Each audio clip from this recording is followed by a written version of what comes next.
box where you agree that this will be recorded. So hello and welcome to the lecture series Climate Change Through the Lens of an Inter- and Transdisciplinary Project Climate Walk. Today we will engage with the topic of climate change by looking through the lens of climate change, communication and socio-ecological transformation. But before we start with our recap, I will let you know about some practicalities. You should be able to turn on your cameras if you want to do so. Your microphone is muted, but after the talks you can unmute yourself if you want to ask questions. And of course, you can also use the chat if you prefer to type your comments and questions, and we will read this out loud in the discussion part. So we are already looking forward to your active engagement in today's session. And with that, I will hand over to my colleague Martin, who, by the way, is for the first time since the lockdown in the same room with me again. So you can see we are here and we will try to always unmute our microphones at the right moment. So Martin, please go ahead. Hello, also very warm welcome from my side. I've just seen that Andreas Schalowski has also arrived. That's very good. So we have our two speakers today here. I want to do a quick recap as I always do it. Last time we had 3 thought-provoking talks looking at climate change and a climate crisis through an arts and visuals perspective. That was very interesting. Our first speaker last time was Katharina Gsöllpointner from the University of Applied Arts Vienna, who was talking about different artworks, who was talking about the recent hype regarding crypto art and also about cryptocurrency and its tremendous ecological footprint. We then had also Dorothea Born from the University of Vienna, who was speaking at the example of polar bears about how the climate crisis is visualized and how powerful and in fact also at the same time problematic certain visuals can be. After the break, we had Heidi Domreicher from the Oikodrome Institute, and she presented her work on the arts of living in the context of strong sustainability, elaborating on how a different city planning is needed for overcoming the climate crisis. Last but not least, we also forwarded you a link to a pre-recorded talk by wildlife photographers Christine Sonvia and Mark Graf. And in their video, they spoke about visual storytelling and its relevance for wildlife conservation. The video can now also be found on our YouTube channel. So if you have not yet managed to watch it, please do so whenever you want. It's accessible for everyone. So while last class was all about climate change and the climate crisis through an arts perspective, today's session falls actually into 2 parts that are of course related to each other. As you know, one of the pillars of the Climate Walk project, that is what we term We Connect, is to convey and disperse the message that something needs to be done for getting towards a good life for all. And in our case, connect is written with an A, with a letter A in it. So it's like symbolizing that we want to bring people together in and through our collective struggle against the climate crisis. So the first part today is more focused on climate change and climate crisis communication with two very interesting guest speakers, Andreas Schalowski and Gabriel Bauner. And the second part after the break comes in the form of a panel discussion with, again, very interesting speakers. And as I will explain later, also, we will have 3 short inputs by these 3 panelists and then an open discussion afterwards. And I will say a little bit more about that later on. With no further ado, I will hand back the word back to Ria, and I'm already looking forward to our sessions today and also to the panel discussion. Yes, and I'm very happy that our first speaker is finally here with us as well. Thanks for coming, Andreas. And I will start now. So we are back to the original program. We first will have Dr. Schalowski speaking to us, and then after that, Gabriel Bauner, if that is okay. But let me introduce you to our first guest. Andreas Schalowski holds a PhD in communication and political science and a master in environmental management and TV and film production. Since 2.5 decades, he has been contracted as a project manager and trainer in various fields of sustainability communication on behalf of Austrian ministries, national parks, the European Commission, and for the regional government of Lower Austria. At the University of Vienna, Department of Communication Science, he's teaching since 1994.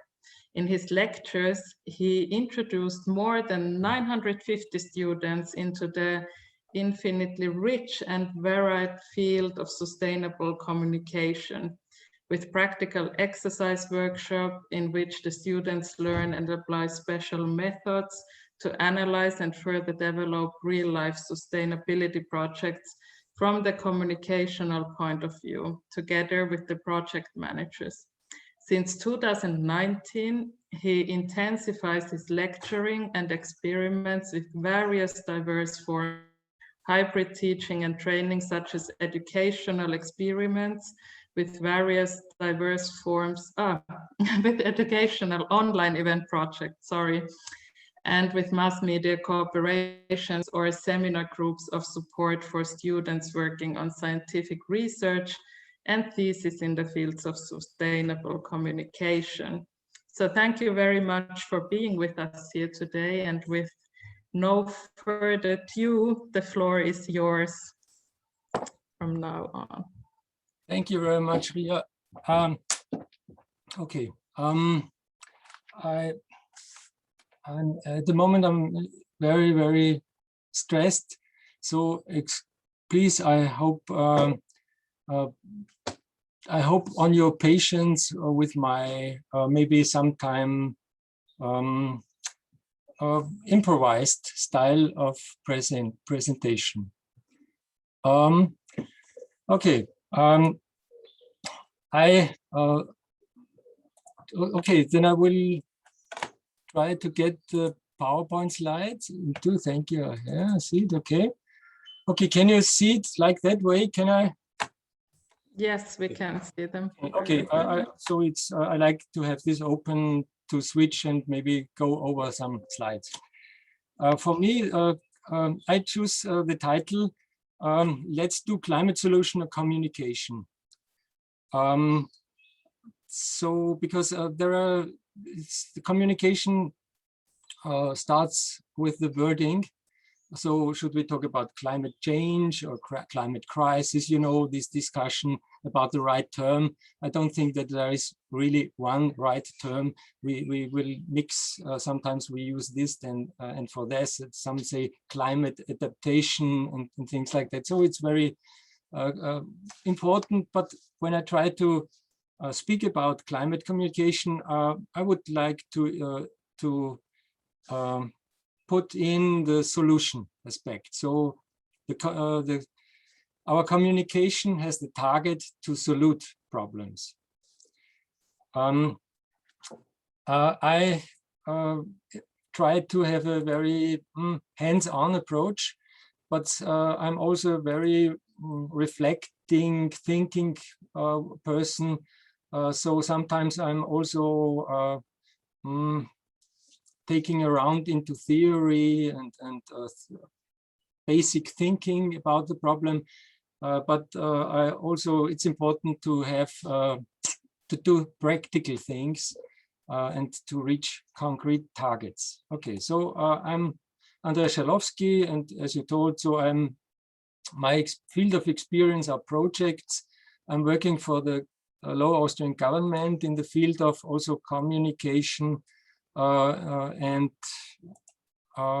I'm working for the university, as you already told. I have a little company with a colleague of mine, and there I'm doing projects in the field of energy and environmental management, and my topic is the communication part of this. The most project I have been doing was on behalf of the European Commission and the Lebensministerium, or now it's the Federal Ministry of Republic Climate Action, Environment, Energy, Mobility, Innovation and Technology. It's a very confusing title. I always have to look at it. I would not remember. So a short facts I would like to start into the topic is an opinion survey from 2019, because this is very typical for the situation. So 93% of the European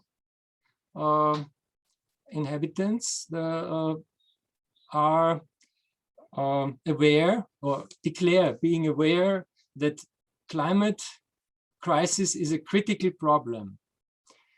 79%, I'm not sure if I'm maybe, one moment, if I mixed this, because it is, yes, that's true, okay.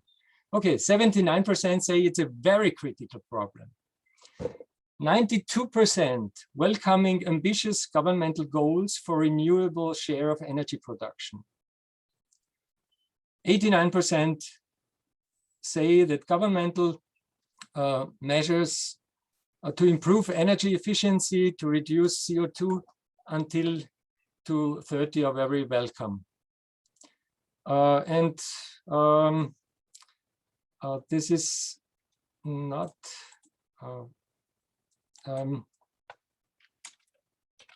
so okay, 92% welcome greenhouse emissions reduction. So you see, this is a very, very general approach to the topic. So in this outer circle of the problem, it's easily to find an agreement with everyone. And this is a poll which was done all over Europe. So this is a very, very high degree of agreeing in this point. Okay, then let's step forward. But there is a gap. There is a gap, an obvious and considerable gap. I would say it's also a lag, a time lag maybe, between thinking, telling, and doing. This gap is, we do not only see at the others, we also see it with ourselves. So I've started to change my behavior with regard on the environmental impact when I was about 18, and I measured everything, the amount of waters I used and the energy for washing the clothes and whatever. So I'm really trying to change my life, and I also came to I also saw the limits for me, for myself, for my life, and also when I thought about many other people who are not so really aware, and they do not really have time or take time to go into detail. So there is a obvious and really considerable gap between thinking, telling, and doing. One thing which is very important for your behavior, this is the reasons for doing good. There are many, many different reasons and many factors when it comes to change your life or also your professional decisions, when you work for a company, in the private life, your buying decisions. And a main factor is the money you earn, the amount of money you earn. This is a study I remember a study in Germany, it was not so long ago, where they really did a research about the main factors for buying decisions. And they found out that it's not so much your attitude, and that also very, very green-minded people and also politicians and whatever, and also activists when it comes to the footprint of their lifestyle, then this is not so much varying. But what much more is varying is the amount of money, because if you have more money which you can spend, the more environment you can consume. And this is I think a main fact we should face in order, if we really want to develop strategies to tackle also the climate problem.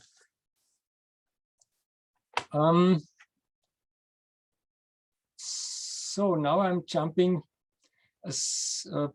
into the strategies. I started to build this slide very a minute before, because it came to my mind in the morning, which is what are the strategies to tackle the root of causes of climate crisis, and also of and which are, of course, not only the main problem, but are a symptom of a bigger crisis. One very important tool of strategies, you see, this is my style of improvisation, awareness rising. Yes, all this education, environmental education, for instance, education.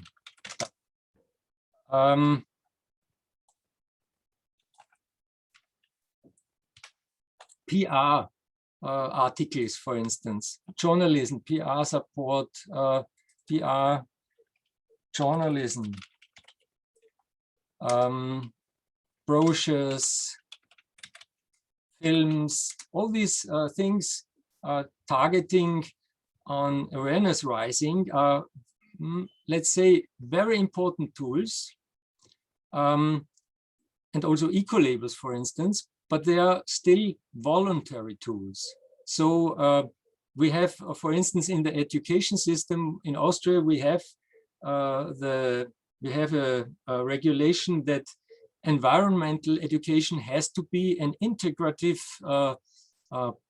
principle of all lecturing, all teaching, but in reality, it's very small what really is focusing on this. I see this when I when I welcome my students and ask them, who knows an eco-label?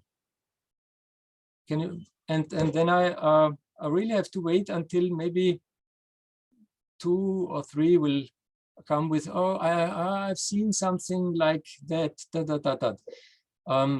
So I think the knowledge about very basic things not very progressed. So I think this must be the problem of the education and the information system.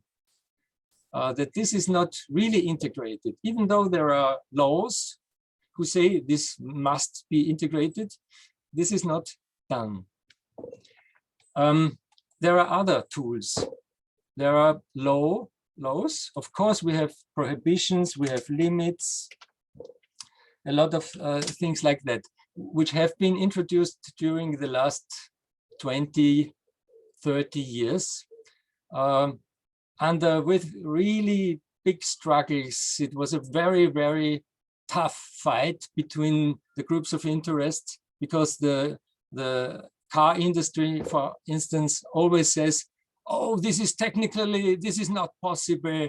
This will damage our economy. We cannot do this. No, we don't like these limits. But and on the other hand, the environmentalists and the activists and the scientists who say we need this, we need these limits. And in the end, we come to compromises. But still, I think we are not. We have achieved a lot of important limits and prohibitions, but I don't think that we have enough. And the main thing, this is the third thing I would like to stress, is the internalization of social and ecological issues into the financial system.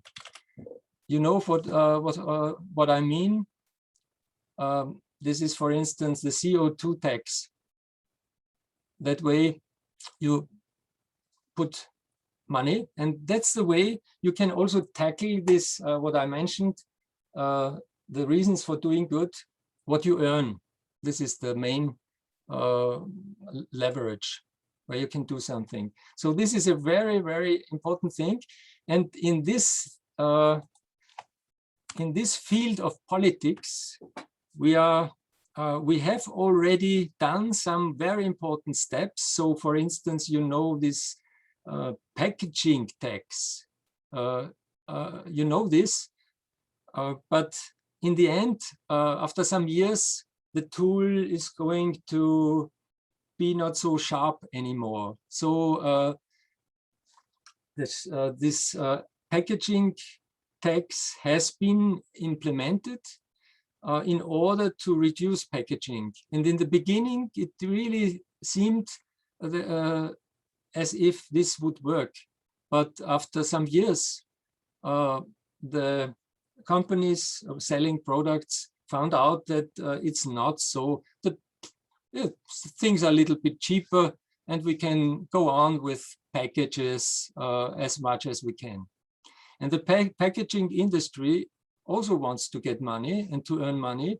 And so they send out their PR staff and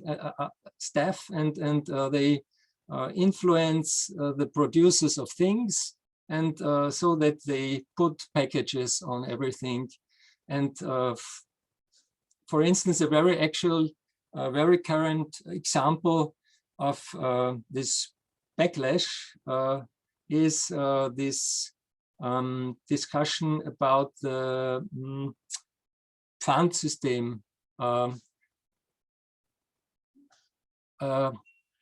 This, you know what I mean? The bottles, recycling, and so this is very, now they have found a compromise, which is, from my point of view, not a step of progress, but a step at the place, at the point where you are already. This is not a progress, because we had much more bottles which we can use more times. We had a system and for this, and in the about 2000, the politicians, not very much knowing about the system, did the fault. There were bottle producers went to the politicians and told them, this system with the bottles we want to use more times than is not so, doesn't make so sense. We have to be free to produce, and also the sales, the chains, the big chains for food change, they didn't like this because they want to put out as much products as possible and to raise their turnover and raise, and it's not, it doesn't make sense to bring the bottle back and to wash it, and so we want to sell more. And the politicians, they had no really understanding of the problem, and the initiatives on that problem were not able to bring their this knowledge to the politicians, and so the politicians decided that there is no limitation for throwaway bottles, and in the end, it didn't last. Maybe it was a time of half a year, and most of these bottles, reusable bottles, have been taken out of the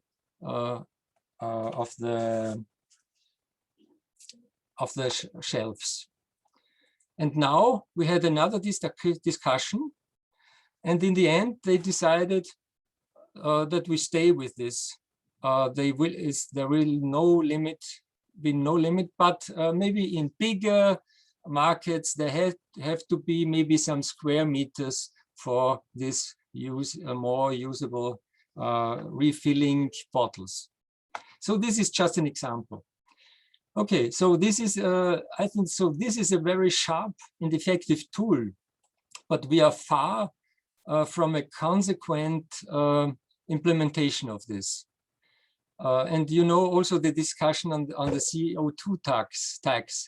Every government says, "Oh, we cannot do this because the other countries also do not this. Then we have a disadvantage on the market. We cannot do this." Oh, if every country of the world will agree, then we will do something. If not, then we don't like this. I think, for my feeling, the discussion is much more, it's a better discussion now, because also the representatives of the industry have already integrated that environment and the climate is a factor. This is important. There is a change going on, but we are still not at the point that they accept the necessary decisions. And I would like to stress a special term for this of a German scientist, Michael.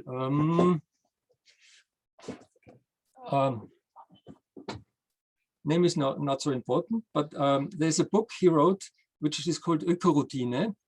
Eco-routine.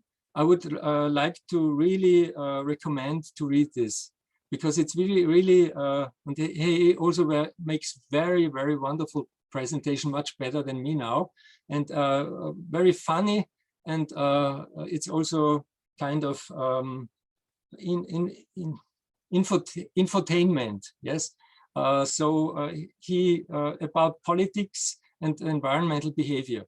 So his conclusion is that it's necessary to implement laws like limits and things like that.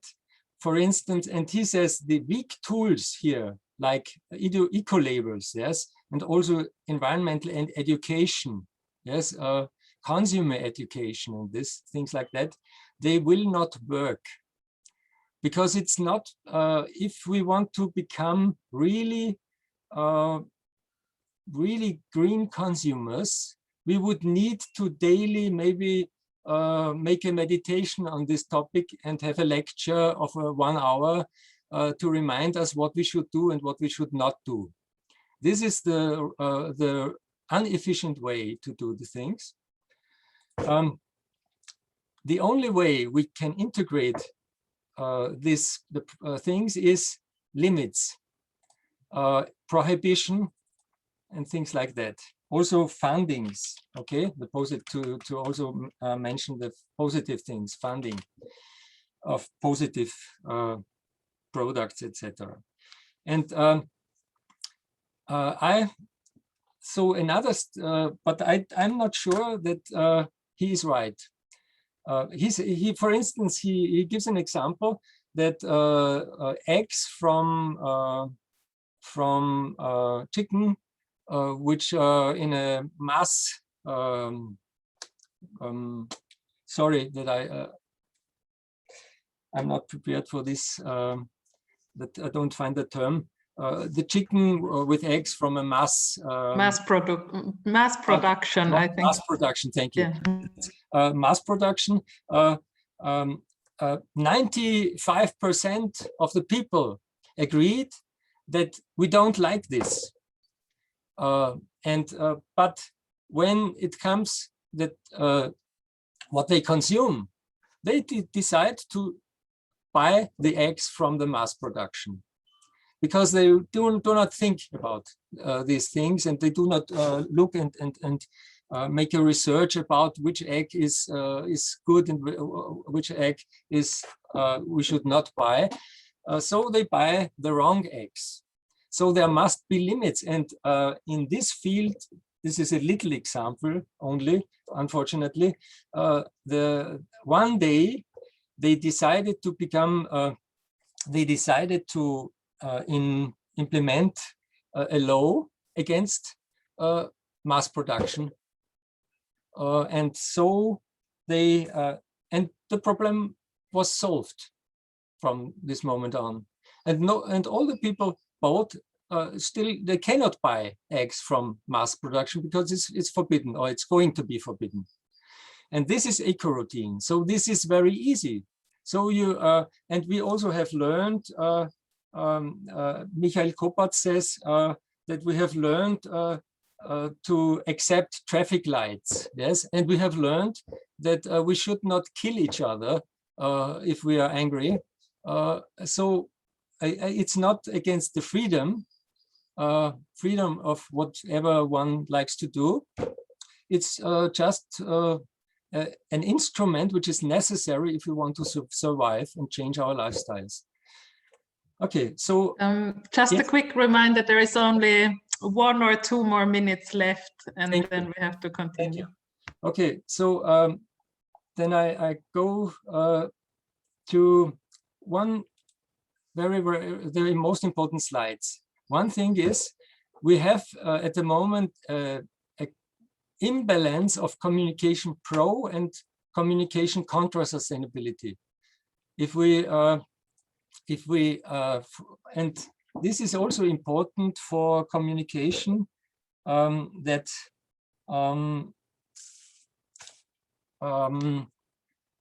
so the education and the information is more against sustainability.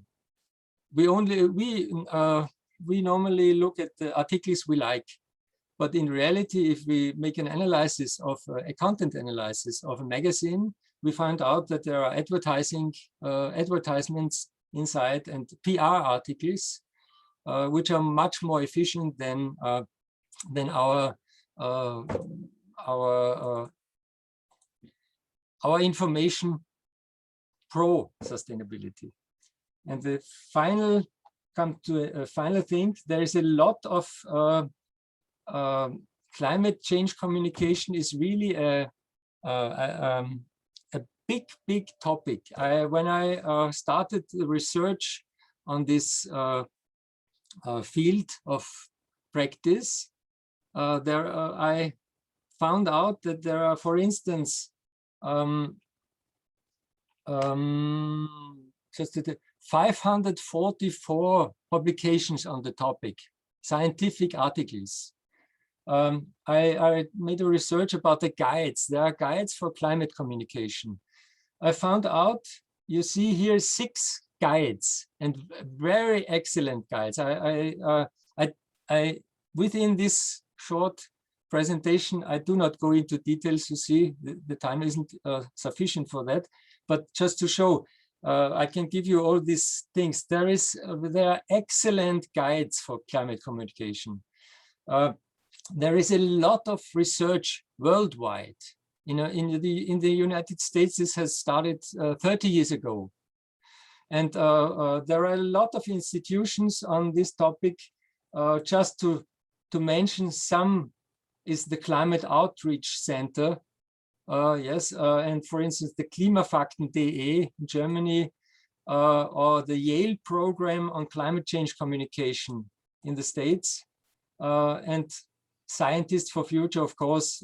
But there are a lot of institutions and scientific institutions focusing on this topic. There is a lot of stuff.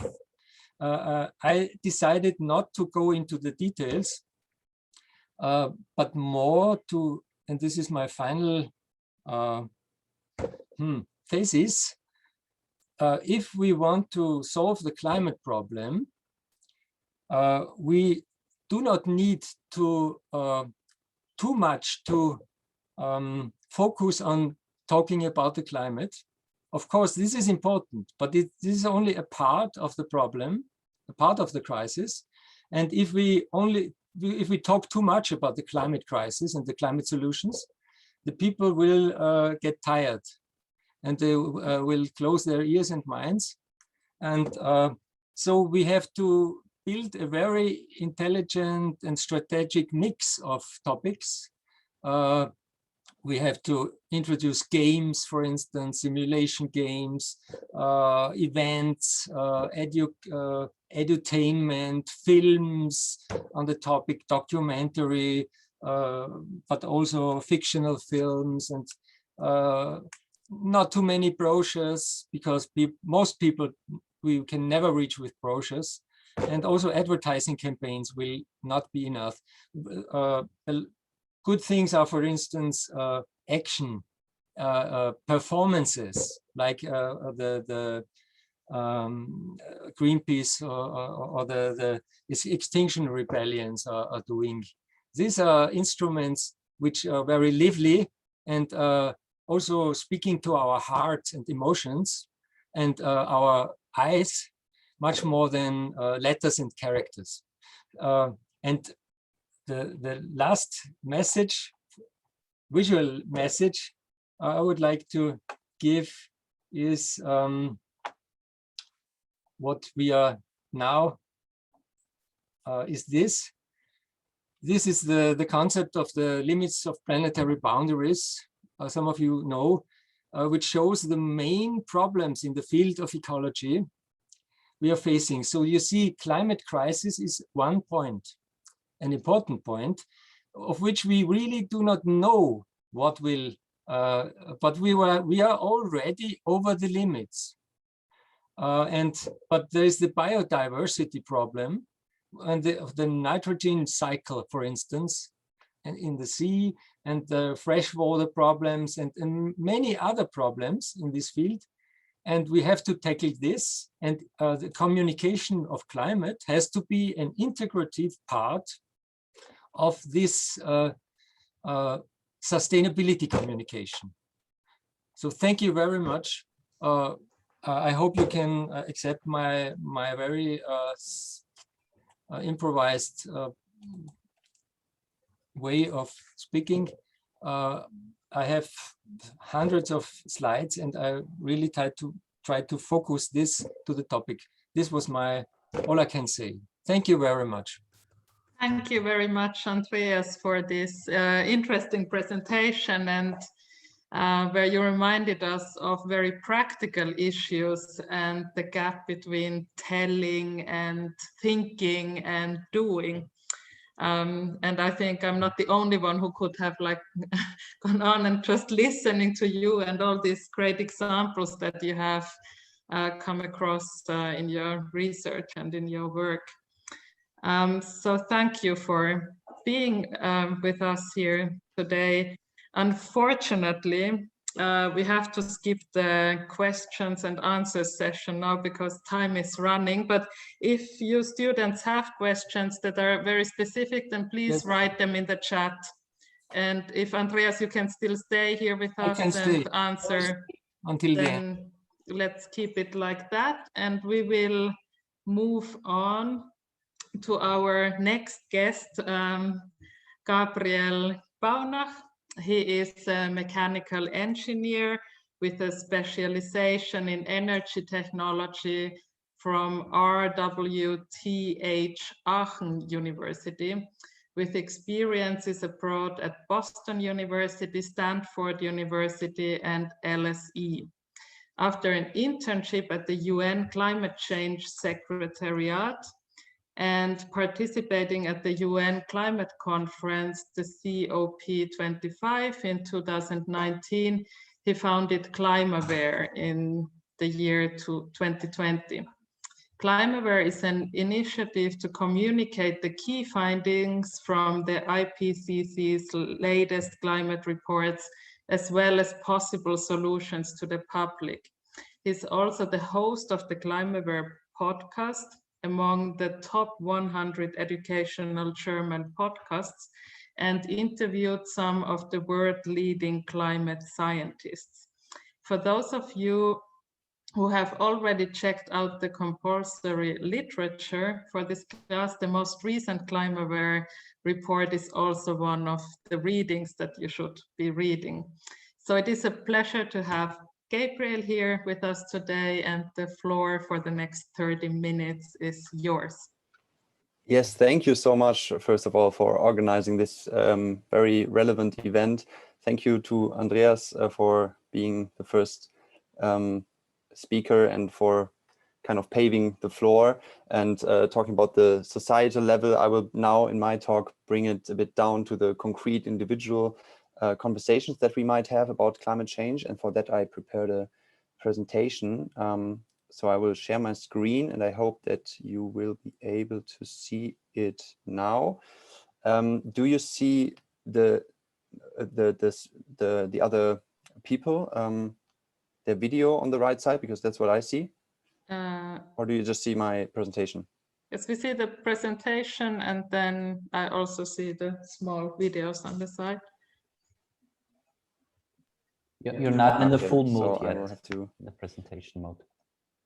yeah. Okay, but you still see the video, right, on the right side? So maybe I should. This is better, right? It's perfect. Okay, so I will start now. Thank you. Why did I choose this as my cover slide to talk about climate change communication, how to speak about the climate crisis? Well, this is kind of the planetary situation we are having, and still some large parts of the society tend to not really be fully aware of what is going on in the background. So a lot of people are kind of metaphorically speaking, playing golf while our world is on fire. But here in this lecture, I think many people are kind of aware about climate change. So we might be these people on the left side here, watching what is going on. And now it's about how we can maybe approach other people who are not as aware as we are and talk to them about the climate crisis. So how can we on the left side, as these two persons now, go to the three men in the front who play golf and talk, actually speak to them about the climate crisis? But first of all, who am I? Thank you for the introduction, Ria. I did an internship at the UN Climate Change Secretariat, went to COP25, where I had a very interesting time and learned a lot about climate change. And with these experiences, I founded ClimateAware, which is an initiative with a podcast and a summary of the latest IPCC reports for people to convey climate change and the facts about it. What's the goal of this lecture? After this lecture, you will have an easy way to prepare for and have an effective and fun conversation about the climate crisis with other people. And the goal is not that you will be a perfect climate communicator, of course, but just to get started. So why should we talk about the climate crisis and not do, I don't know, any other things? But why should we talk specifically? One of my guests in the podcast, Professor Ramstorff, said, when people ask me, what can I do about climate change? I don't tell them to switch off the lights when they leave a room, but I tell them, first of all, talk about the problem with your family. So it is highly effective to talk about climate change because conversations can really change opinions and beliefs. And it's not very much, or we cannot solve climate change just by our individual actions, but as a society with political power and pressure. And for that, we need a lot of people who are aware, and conversations are a method, a tool to achieve this. We can contribute or create a so-called pro-climate social feedback loop, which has been found out by Matthew Goldberg and Anthony Lazarowitz by the Yale Program on Climate Change Communication in the study, that the more you talk about climate change in your social network, the more people become aware and even active. So it can be a kickstart for climate action, and a positive feedback loop can be started. second reason, it's good for ourselves. Of course, talking about our emotions, our concerns is good for our well-being. It relieves emotional stress, and that's very helpful when dealing with something like climate change, which is kind of frightening at times. We feel a connection and belonging to other people, don't feel lonely. And of course, we feel an agency and self-efficacy, and it can be fun, of course. And the third point why we should talk about climate change, it's insightful. We can always learn from conversations we have, especially we have a chance to nourish our positive attributes within ourselves, like being compassionate, listening, understanding, calm, peaceful. So these positive attributes can be trained in the practice in conversations. And it's highly relevant to have good communication skills for other sensitive thematic areas too. For example, when we talk about racism, when we talk about refugee, so talking about communication and having a good framework how to communicate sensitive areas is very important. However, it is at times problematic in the practice and in what we experience. Because I would like to ask you in the audience, if you have ever experienced something like this. You wanted to start a conversation about climate change with somebody, and it landed into an awkward silence because nobody really was sure how to communicate, what to say, and it felt kind of stuck. This is the second situation as well. It feels stuck, and you become frustrated because the other person doesn't really seem to understand why you are concerned about climate change. The third situation might be something like this, that it seemed too depressing to bring up the topic, even though you wanted to bring it up, perhaps at a family dinner, and I don't know, your father talked about the extreme weather the other week, and you feel like you wanted to bring up climate change, but didn't dare to because you didn't want to ruin the evening. Another situation might be that you actually had a really strong argumentation, and maybe some person attacked you verbally or hurt you or made you angry because she or he is so stubborn and made false claims about climate. So if you have ever experienced one of these four situations, you can just type in the number in the chat for everybody to see, and in the end we can just check how many other people have experienced something similar as ourselves. You can just go ahead with that while I'm talking. So the core problem is that our values and beliefs, our emotions, and the way we trust sources or people, they matter way more than facts. Therefore, how we say something and who says it matters more than what we actually say. So we need this concept and this framework. And one of the frameworks I want to suggest in this lecture is one by climate outreach, which was brought up by Andreas before. It's called Real Talk. So we need a real talk. This is not an instruction manual that you go just step by step, but it's rather a flexible concept where the numbers are not very strict, the order. So let's start with the R, respect, which is kind of the foundation for every conversation you have.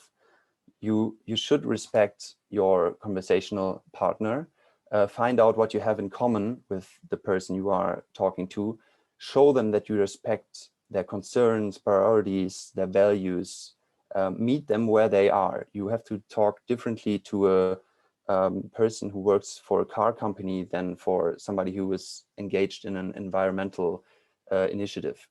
Many people feel blamed and judged when they talk about climate change, which is likely to bring up their defense mechanisms and make them withdrawn from the conversation. So respect is kind of the core element and I think the most important step of this real talk concept. Some tips from my experience. I think some of you might have heard about nonviolent communication. This is a really good method to have a respectful conversation. This would go too far, but you can look it up after the lecture.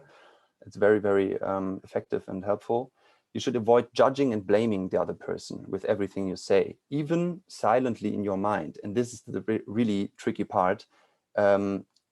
when you have a conversation with a person and you start judging him or her silently in your mind, you will not be able to really shield this off, and the other person will know subconsciously. So just avoid this even in your mind. Don't treat the conversation as an argument, which is about winning or losing. Just keep it face to face and on the same eye level, you say, Augenhöhe in German. Two quotes that really help me when I have really tough conversations, maybe even with climate skeptics or deniers. When they go low, we go high. You can remember the famous quote by Michelle Obama, and this is a bit coming from religion. Forgive them, for they know not what they do. I find this quote really helpful for when a conversation becomes really bad and low. So this way you can calm yourself by these quotes. After a conversation, it's really respectful just to thank the other person and leave an honest thank you. Here are some sample useful phrases. I really agree with you on that. We don't agree on this, but maybe on that. So these are just some suggestions which you might want to screenshot. So we move on to the next letter of real talk. You are allowed to have fun, to enjoy the conversation, try to have fun. It should be good enough for now, safe enough to try. This is a quote by Lea Dom, who is the founder of the Psychologists for Future. And if you're able, I mean, most of the conversations about climate change, in my experience, happen quite spontaneously. But if you're able to plan ahead and plan the conversation, try to choose a nice setting and a nice environment, make it comfortable for the other person. Don't put any pressure on yourself or the situation. Just relax, try to be calm, and pick your moment. I mean, obviously, don't try to talk about climate change when you're drunk or, I don't know, after a long night, sleepless night, or without food in your stomach. So try to pick your moment if you are able to plan ahead. During the conversation, to enjoy it, just use positive body language, try to face the other person, eye contact, no tension, a relaxed, calm facial expression. And you can add some special ingredients to the conversation, like humor, if it's applicable. You can choose a moving setting, like walking, which is really good in my experience, or throw in a break or even a relocation if the conversation becomes too intense. And of course, defer the conversation if you get disrupted. Try to end on a positive note. Even if you don't agree, you can still agree that you don't agree. So try to always find a common ground and a positive note for the end of the conversation. After the conversation, it's nice to send your partner a follow-up message, maybe make another date where you maybe can talk further. And for yourself, don't judge yourself too harshly. You don't have to be a perfect communicator, and it's not very practical or possible to turn another person around just with one conversation. So take it easy and stumble to the top, if you like. The next letter, ask questions rather than lecturing. This is the experience of Fisher Stevens, who is an Oscar-winning producer. Before the Flood, among others, is by him. And he says, when you lecture, then the people just tune out. So he tries to inform and make other people think by asking questions rather than just lecturing and preaching. So yourself, your attitude should be being open, willing to learn from the conversation, and ask open questions, like why questions, how questions, rather than what questions. There are some sample questions here. For example, how do you feel about climate change, rather than just directly diving into facts.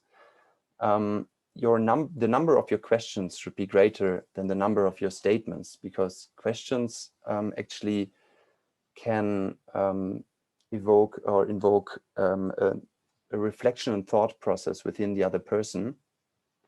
And this is way more powerful than just stating something and trying to push your opinion onto the other person.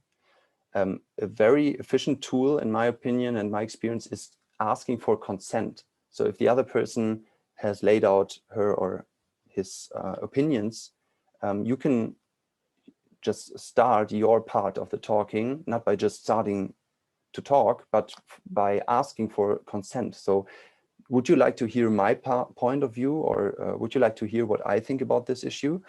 And by asking this question, the other person has to give you consent or give you permission, and then actually he or she will listen more deeply and give you space and room for your thoughts. In a tough situation, you should avoid black or white or yes or no questions. Make it a bit softer, more vague. For example, to what extent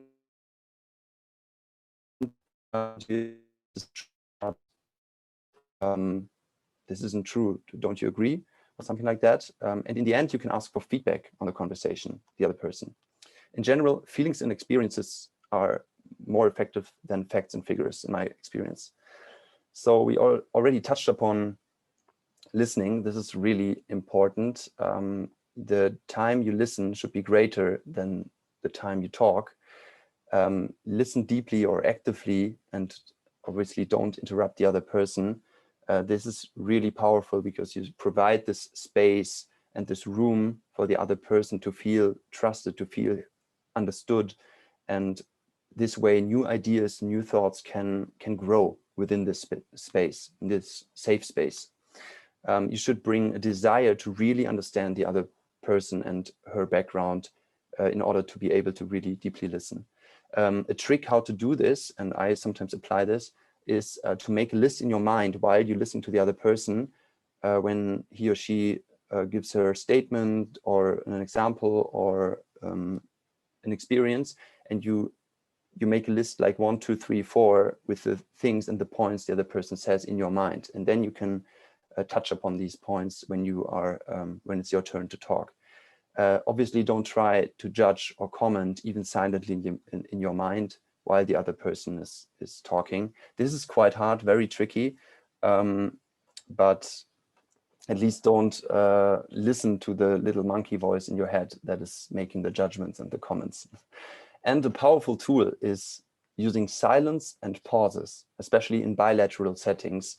This is not very effective in group settings because when you pause, then just another person will come in and talk. But when it's face-to-face, one-on-one, then it's a really powerful tool, which is kind of underrated in my opinion in the public. Show you've heard. Eye contact, obviously. Don't seem distracted. Don't use your smartphone. Really focus. You can show that you've heard by nodding, even if you disagree with the content. You can still nod and say, "Okay, I've heard you," and then you start talking and say why you don't agree. The touch, turn, talk method. You touch on something the other person said. You turn by, for example, you repeat what the other person said in your own words, or you say, "I understand you said ABC." Then you turn, "But I don't agree because," then you talk ABC. So this touch, turn, talk method is also a trick how to always touch upon what the other person says and show you've heard what they say. So this is the kind of the foundation, the real, the REAL. I think is the most important part.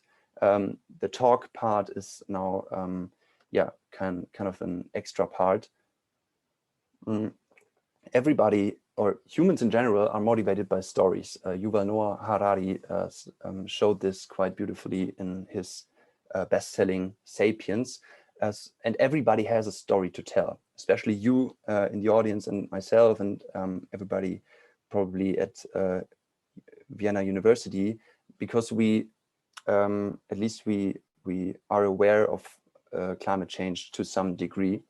So everybody has a story to tell. 3 questions, for example, for you to keep in mind when you want to tell your story is on the right side. When did you start caring about climate change? Do you have an anecdote to tell? What actions are you already taking and why? How do you feel about this? So these questions can be quite helpful when you want to maybe even prepare your story beforehand, which is kind of an advanced step to do. Yeah, be authentic, be honest, and dare to be weak. This is quite important when you tell your story. Don't make it a superficial pitch, but really put some heart into it. And the lower part of the table on the right shows that you should formulate the statements from the I perspective and not in the you perspective. One last tip about the story: your own story can be a very good safety line if the conversation goes off track, because when you tell from yourself, your experiences, it is never offensive or attacking for the other person. So if you feel, okay, now it's going into a bad direction and it's becoming maybe insulting and stuff, you can just start to tell from your own experiences, because the other person has time to cool off then. So you can kind of steer the conversations with your own story. This is kind of a powerful tool, I think. Action. When you act on climate change, it makes it easier to talk about it, which is kind of logical, but even a survey by Climate Outreach showed this, that it's easier to start a conversation about climate change when you act yourself. You are obviously a role model to others. You can spark action for others, but it's also good for yourself, because your self-efficacy makes it easier to deal with something so big and so sometimes maybe overwhelming as climate change. You can show some options how to become active, the other person, but try not to be overwhelming, because yeah, the other person might feel that you take some autonomy of him or her, or it might just be a bit too much. Action makes it easier, but doesn't fix it, is the title. Why doesn't it fix it? Because our individual actions only go so far. Andreas already mentioned this in the first lecture. We need structural change, and the structural change ultimately needs government support. That's what Dr. Yuri Rogeli said on my podcast. So we should, when we talk about it and our actions, like we didn't use a plastic bag for our supermarket grocery shopping in the morning, we should also talk about the big stuff. So the politics, renewable energies, the whole system transition that we need.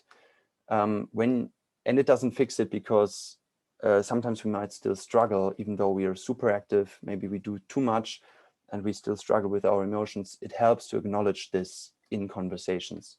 It helps ourselves.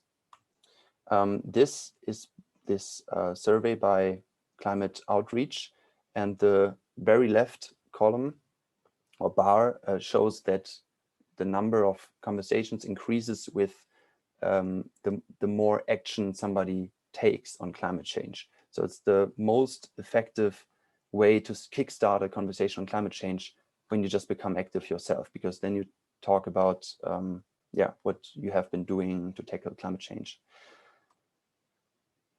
You should learn from the conversation afterwards and reflect on it.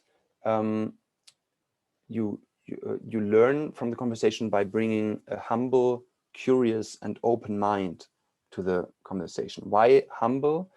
Well, because the climate crisis is new to humankind. We haven't solved something like this before, ever. Luisa Neubauer says, we have never in no entity solved the climate crisis. There is no blueprint. We have to try everything and hope that something works out. So we should be humble and don't think that we have all the answers.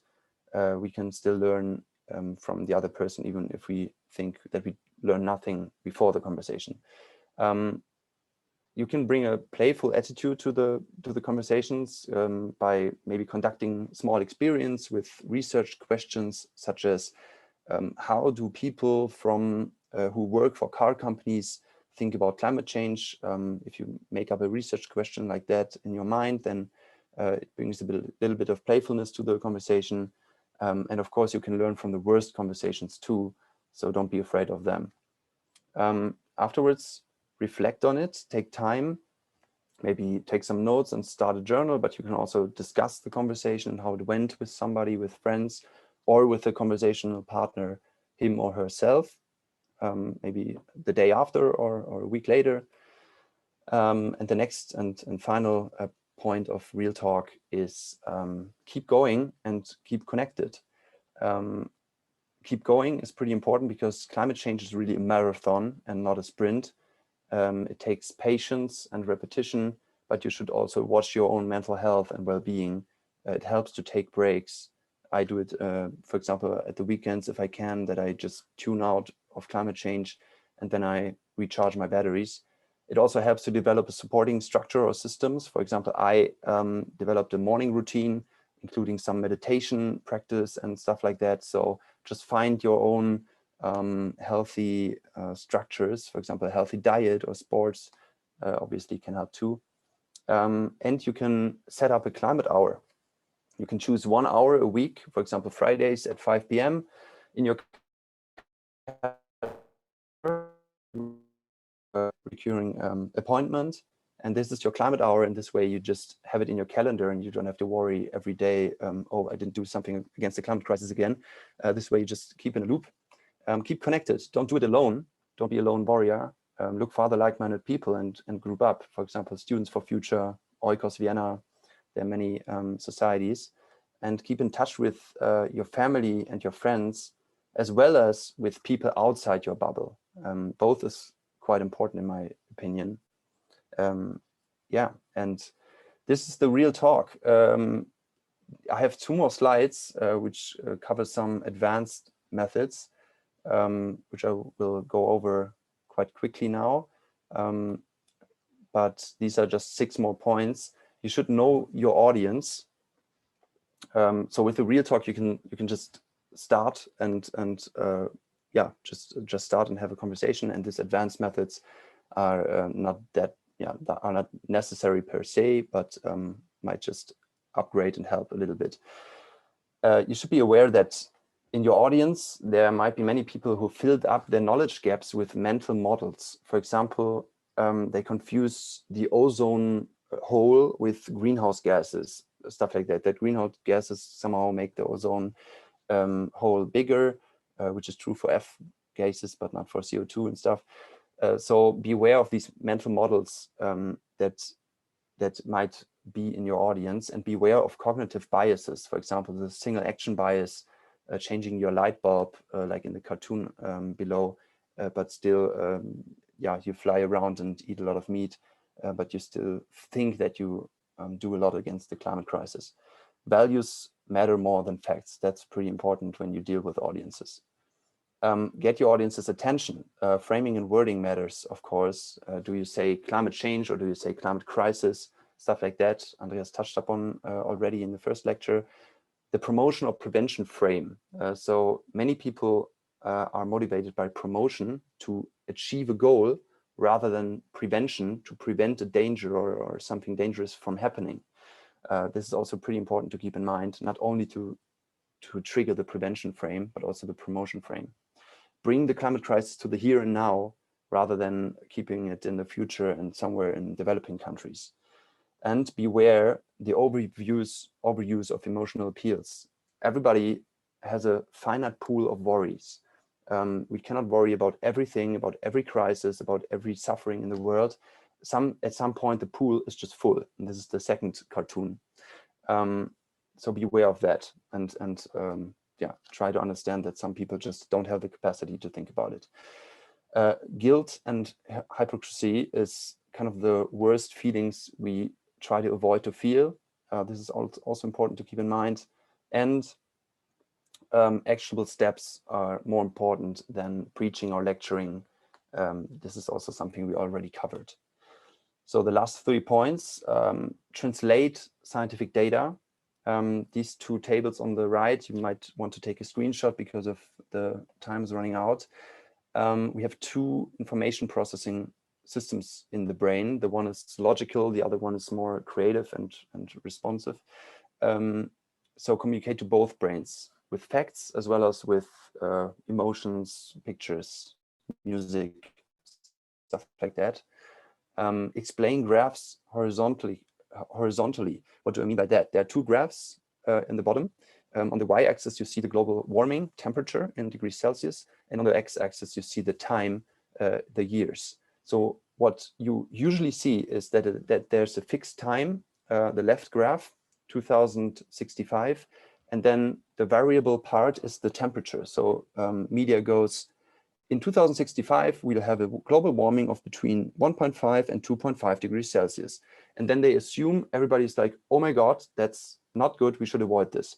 But actually studies show that if you communicate it with a variable time and a fixed outcome, the fixed effect, so we keep the 2 degrees Celsius fixed, and then we say it might happen between 2050 and 2085, the right graph, then actually what happens is, and studies show this, people tend to be more willing to act on it. They think it's more important, and it's the same data. This is really incredible. So try to keep the time variable, the effect fixed.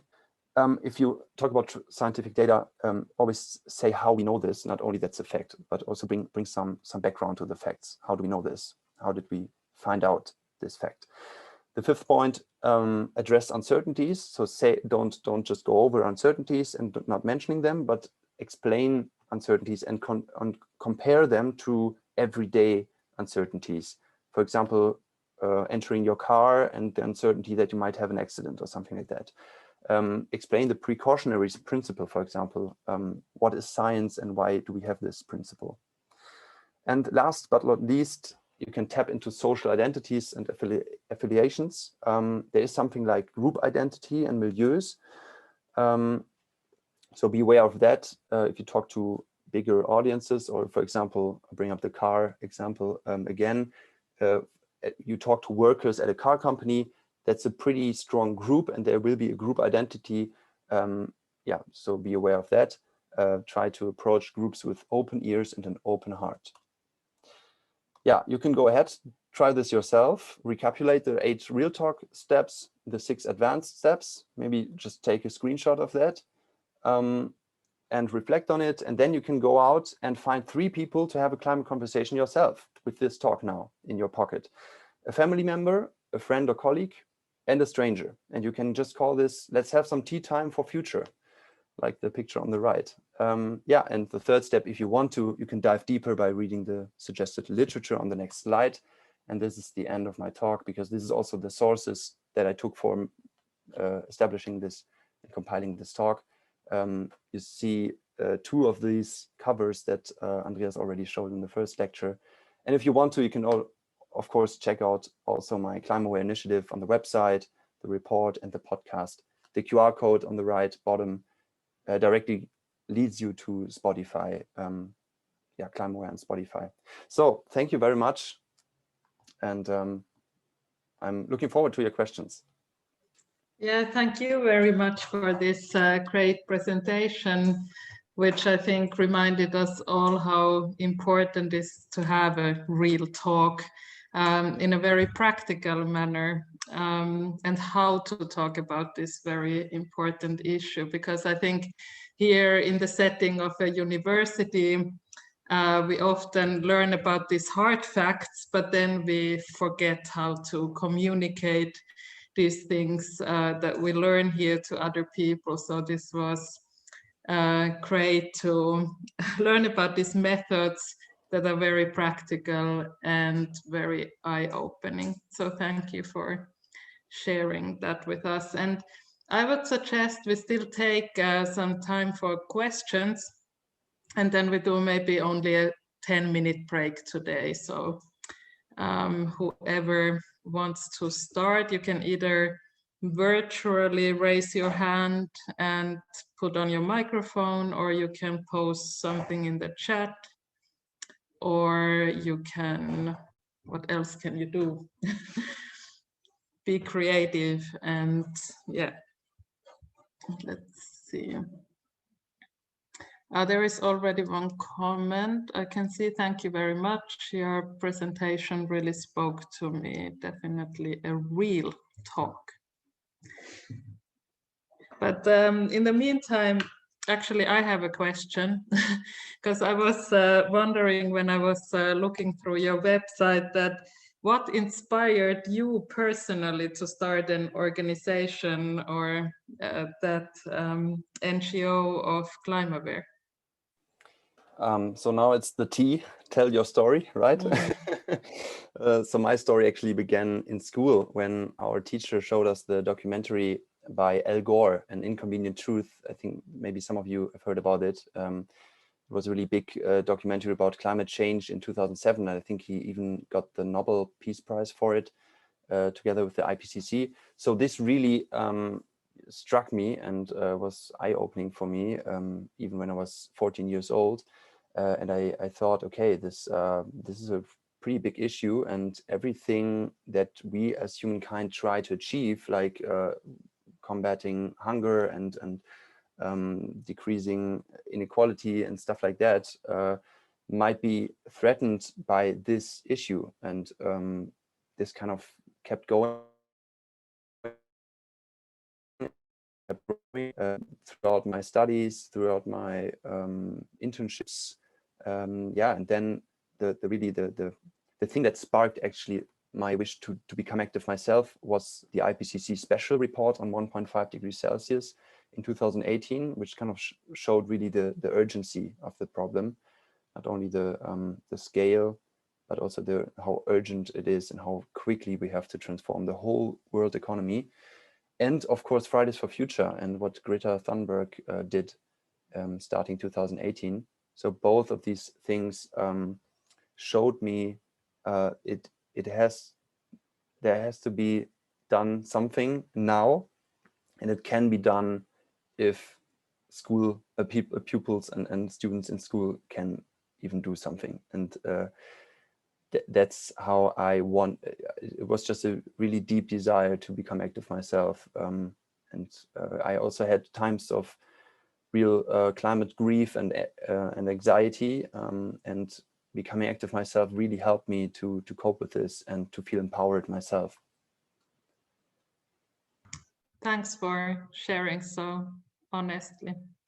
We have a question, and I'm so happy that for once someone has the camera on and the hand raised, so please unmute yourself and speak. Yes, sorry, now I was a bit distracted. I was wondering, like, first of all, thank you very much for putting a quote from Michelle Obama and Jesus next to each other. I found it so nice, like really made my day. Thanks. And talking about the quote from Jesus, like you gave now a lot of tools how to conduct a very good conversation. And I'm wondering, because I myself experienced it already, that even if I want to confront the other person with a lot of respect and, you know, hold to, like, if I will stick to all those rules, but the other person is so, like, not listening to me and not really paying me the respect, and then the conversation, I mean, I didn't have it with the climate crisis, I had it with somebody that said there is no COVID. And it was so hard for me to get out of the situation. And I myself, I got so angry. But I did know that I am not supposed to show now emotions. I need to like address the person properly, but it was just so hard. So I was wondering if you, and after that, I didn't really know how to finish the conversation, because I mean, I could say we agree that we don't agree, but somehow I wasn't satisfied with that. So I was wondering if you have some tools, some things for that, because after that I felt I messed the conversation up and I should have done more. So I don't know, maybe you have a hint what to do in those situations. Yeah, thank you, Daniela. I mean, this is kind of the very, very tricky question, I think. I can only share what I think. There's no right and wrong, I think. So I just share my experiences or thoughts openly. I think, first of all, it really helps in dealing with these people bilaterally. So if I don't know what the setting was for you, but if it's allowed group setting, it might help to just defer the conversation and say, hey, I find this really interesting. So showing respect, what you think, I want to learn from you. So you really treat the other person with respect and value their points. But let's maybe meet up or set up a phone call, not front of a phone call, but maybe just have a walk tomorrow, and let's talk about this, because I find it really interesting. So this might help. And another thought that came to my mind is you can only in a conversation show yourself honestly and hold open a door, but to actually step into a new room, that's not in your power. The other person has to do it, him or herself. You can only maybe set up the room nicely and make it appealing and really throw open the door all the way, but you cannot make the other person walk. And this is maybe the point with this humbleness. Yeah, that you just yeah, that's maybe beyond your power. So acknowledging that and acknowledging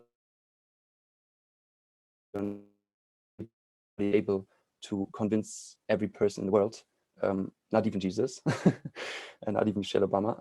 This also really helps. I hope this helps. I'm not sure if this answers your question. Thank you. I think we have to move on. We have two more and then we go into the break. So there is Corina Teresa who has raised her hand. So you can go first. And then there is one question in the chat which we will also try to answer, and then we take a break. Right, so you suggested how to deal with people that are climate skeptics or even climate deniers, or people who just don't know a lot about climate change yet.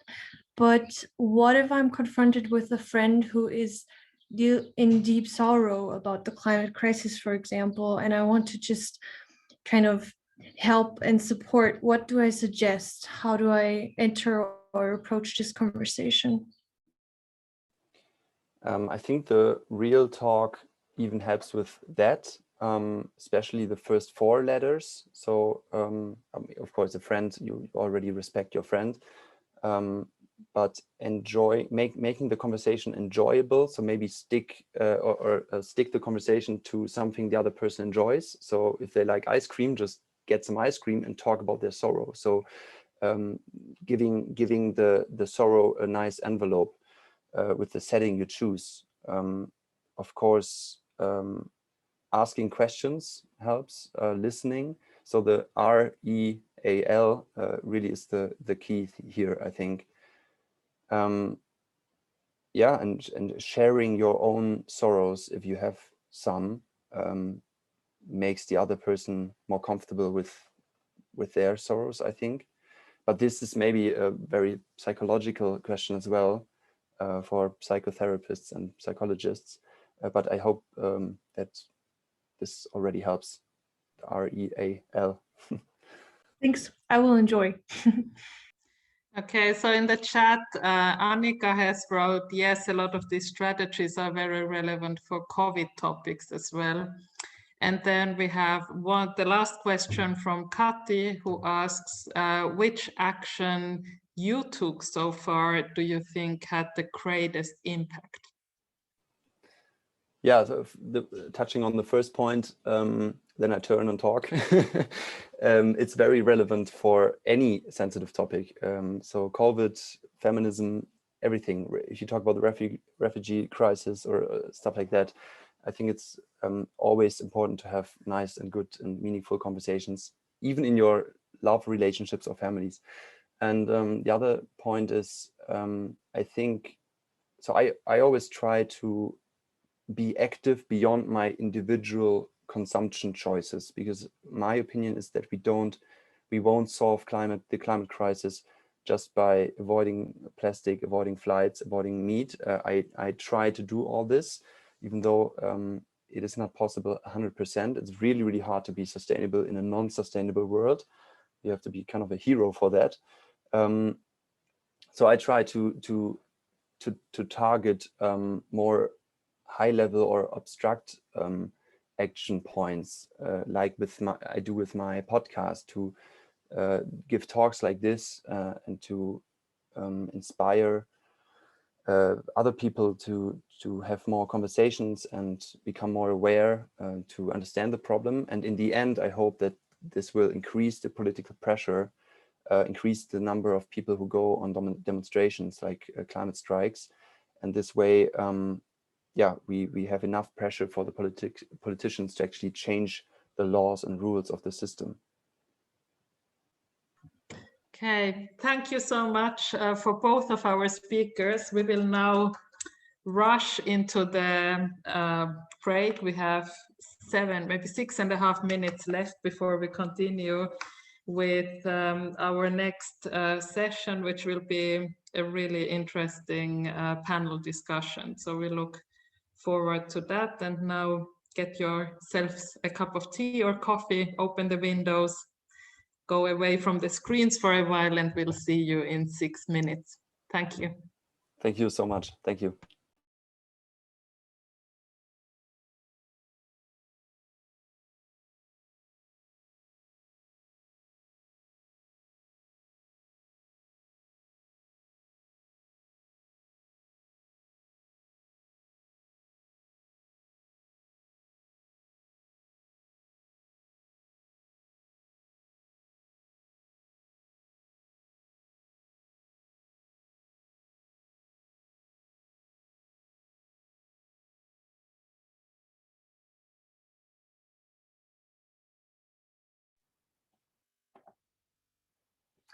Hello to all of you out there. Please come back wherever you are. We had a very, very short break, but now we will continue. Welcome back from the break. Also a warm welcome to all of you that have just joined us. For this reason, we will continue now with the already announced panel discussion with very wonderful speakers today. The panel discussion, second part of this class today, is what one could say complementary to the first one. It will be a little bit about, moving beyond raising awareness, moving beyond the picture of individual consumption decisions through which we can change things. It will be a little bit more about looking at bigger structural changes and the bigger picture underlying the climate crisis. As you may remember, for those of you who have also seen the first lectures, is that over the course of this series, we had different guest speakers. We also had, in fact, different views of what climate change and the climate crisis also entails, and also what is to be done with regards to them. We have heard a little bit about the Paris Agreement, its shortcomings. We have also explicitly come across at least selected impacts and consequences of the climate crisis. What we have so far not specifically discussed, actually, and this is a shortcoming, what could say, is what still drives and exacerbates the climate crisis, not only as the climate crisis as such, but as we're dealing also with the multiple crises. So what still drives it? We have not really looked at the role of economic and political structures. We have also not really looked at power relations in the course of this lecture series. And we have also not questions, and maybe that's what we're doing today, hopefully, whether approaches like green growth, green economy are at all a solution, or if they are rather, in fact, just more of the same, one could say. Also, we have not really talked about some strategies for a socio-ecological transformation. We have not talked about what a socio-ecological transformation could be, who is responsible for it, how does it look like, things like that. And we have also not talked about obstacles on our way towards a solidary and good life for all beings. So a lot of undiscussed matters today, basically a lot of unresolved questions that we will deal with in the course of the next 1.5 hours. Before introducing our panelists, I want to give you a brief overview of the structure of the panel discussion so that you know what to expect. We have 3 introductory statements with a maximum of 10 minutes by our 3 panelists. After these introductory statements, we will go into an open discussion revolving around 3 bigger themes, so to say. So this is a suggestion to structure the discussion this way. So the first one would be to focus a little bit on the current socio-ecological status quo as the panelists conceive it, or in their analyses. Then the second part would be to look a little bit more on the contours and strategies for socio-ecological transformation. And the third will be a little bit more to speak about what still hinders us to get towards a good life for all, about how to overcome what Uli Brandt and Markus Wissen term the imperial mode of living. So we will also hopefully touch a little bit upon that. And having said that, a big thank you to all our panelists today. That is Ulrich Brandt, Manuel Grebenjak, and Camila Moreno. And I will introduce them very, very quickly. Ulrich Brandt works since 2007 as a professor of international politics at the Department of Political Science at the University of Vienna. He has published a number of books and articles working on topics such as the imperial mode of living, international politics, the socio-ecological crisis, and global environmental governance. This is a very, very highly recommended book that he has co-authored together with Markus Wissen, Imperiale Lebensweise zur Ausbeutung von Mensch und Natur im globalen Kapitalismus. Highly recommended. Concerning the theme of today's session, that was basically communication. He is also co-founder and board member of Diskurs, das Wissenschaftsnetz, which intends to communicate evidence-based science into a broader public. Thank you very much for being here today, Uli Brandt. It's a pleasure. Then we have Manuel Grebenjak. He studied communication science in Vienna and political ecology in Barcelona and is active in the climate justice movement. He's regularly writing about climate policy, strategies for socio-ecological transformation, and sustainable mobility. He's currently also a campaigner for the Stay Grounded network, that is a worldwide network that fosters campaigns for a reduction of aviation and its negative impacts, as well as against problematic climate strategies like offsetting emissions and biofuels.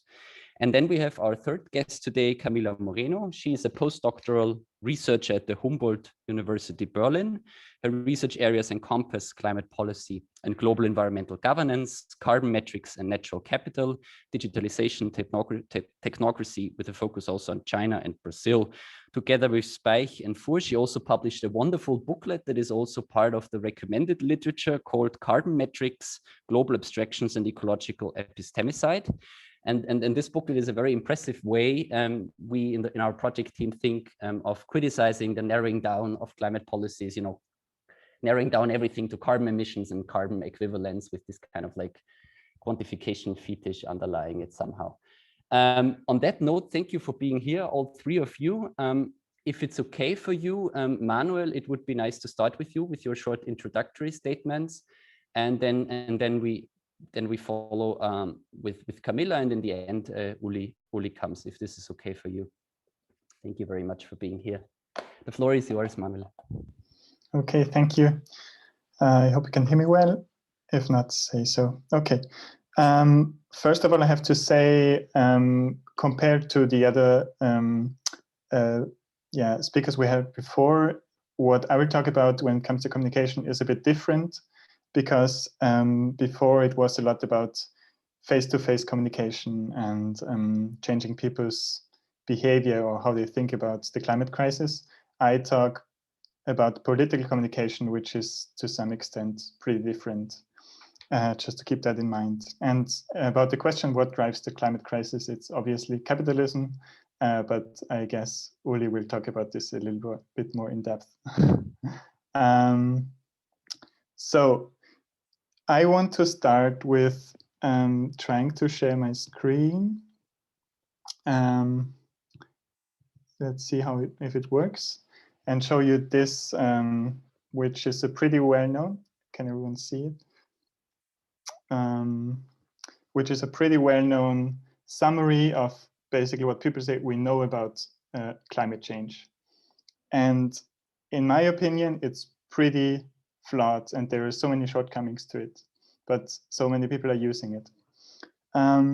It's pretty straightforward.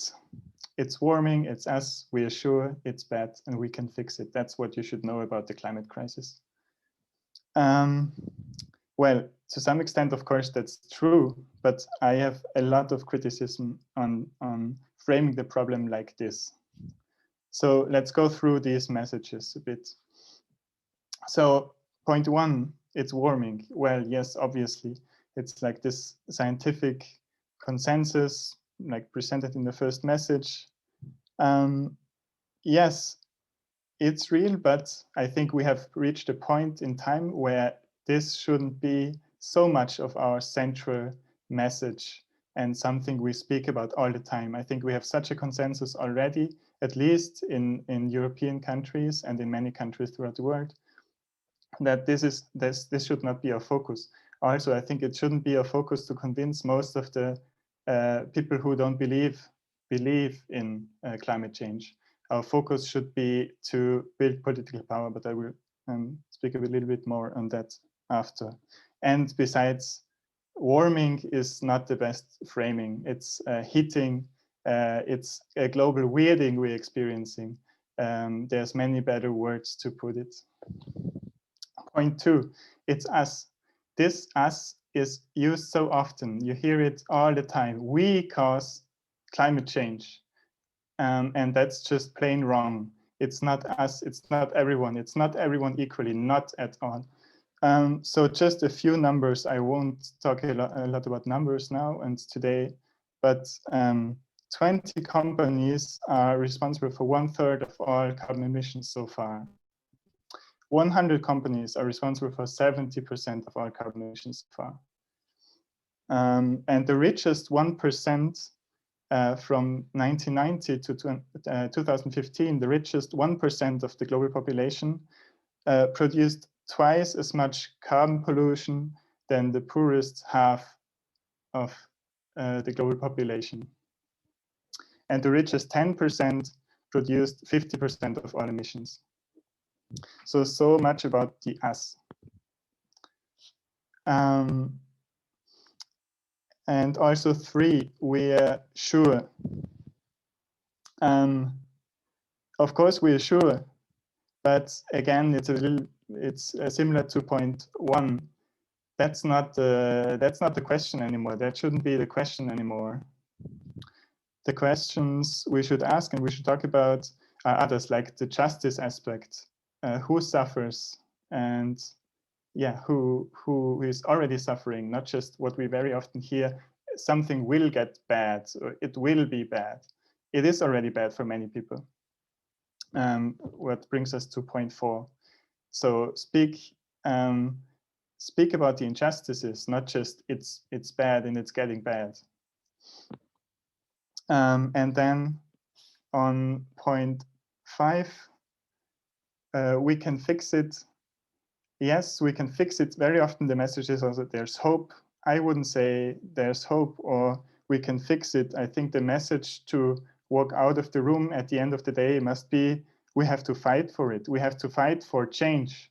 It's not that like we can fix it changing fossil fueled cars for e-cars. No, that's not the solution. That sounds like we can fix it, or like there's hope. That sounds like, well, yeah, it will get better eventually. So, and that's something that lures you in. I would say we have to fight for it with everything we got, as and especially people who have the privileges to spend time and to do something about it.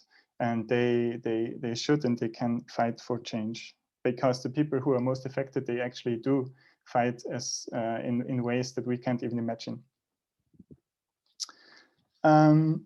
Yes, and building on that, I want to speak a little bit about Stay Grounded, because I was asked to and present how we do this, how we, I want to stop sharing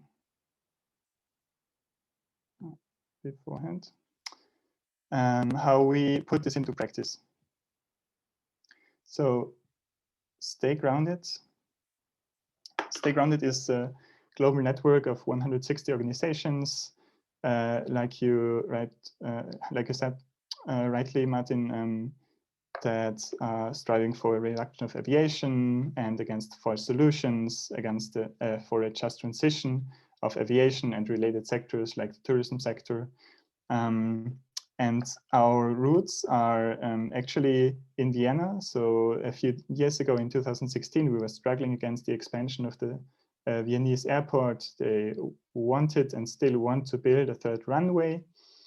So we had some direct actions going on there with System Change Not Climate Change, which is a climate action group and climate justice group based in Vienna, and also in Graz, there's a regional group. And we said to ourselves, well, that's a local struggle, but they always speak about airports in Munich, airport in Bratislava, and say, well, if we don't build it here, this third runway, then people will fly from there, from Munich, from Bratislava. So let's do some networking and look what's going on in other countries. How can we counter this argument of if we don't do it here, they will do it there.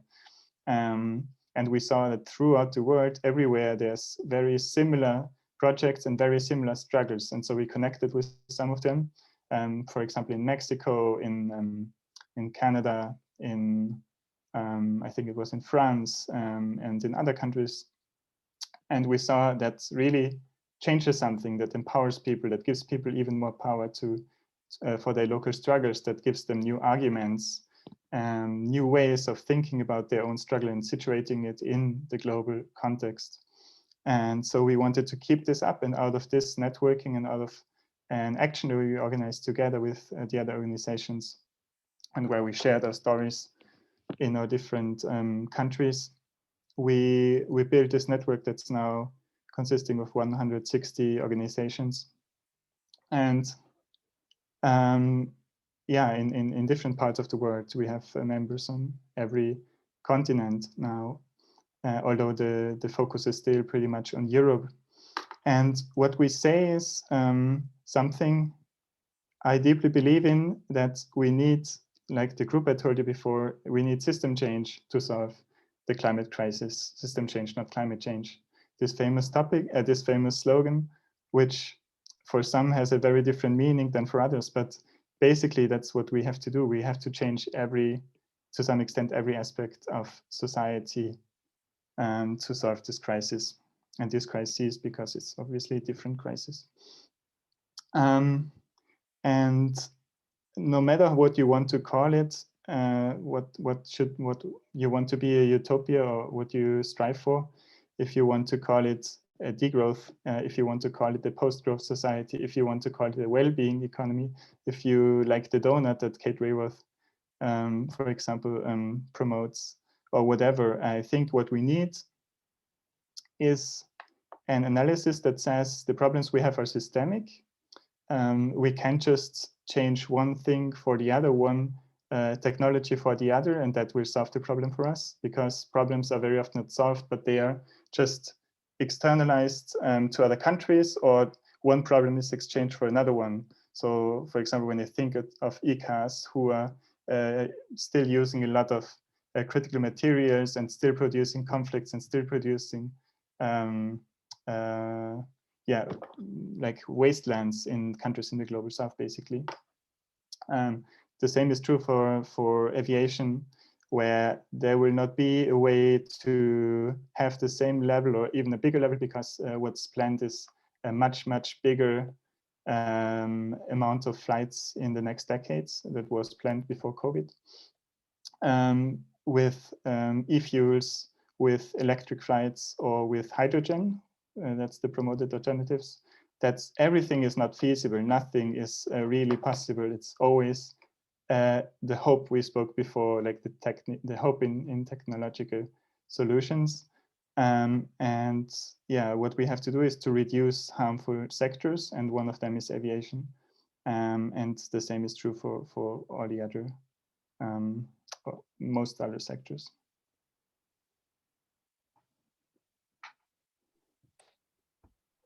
Thank you very much for your statement. Camilla, do you want to go next? Thank you. Okay, can you hear me? Yes. Okay, so good afternoon, everyone. Thank you very much for the invitation. And so let's try to throw some ideas in short 10 minutes. First, context. We are not having this conversation in a vacuum. We are in a very crucial historical moment. I'm from Brazil, from Latin America, and some people say that is a very characteristic of the region I come from. Everything is always, oh, this is a historical moment. No, but indeed, we are crossing this key moment in this year of crystallizing a regime, a global regime. So first, we are in this post-COVID era that we are not very sure yet what will emerge out of that in terms of, what are going to be the real power structure over our lives. From my point of view, we are entering this biosecurity state and the super controlled next generation biopolitics. But we also have the coming together of 50 years of international negotiations that started back in 1972 with the Stockholm Conference, and then the making up of the concept of sustainable development, the Rio Conference in 1992 with the big conventions. The whole climate regime comes out of Rio as the Convention of Biological Diversity, Desertification, and Agenda 21. So because of COVID, key meetings of last year were postponed to happen this year in the second semester, and they will put together the next strategy plan for biodiversity, 2021-2030.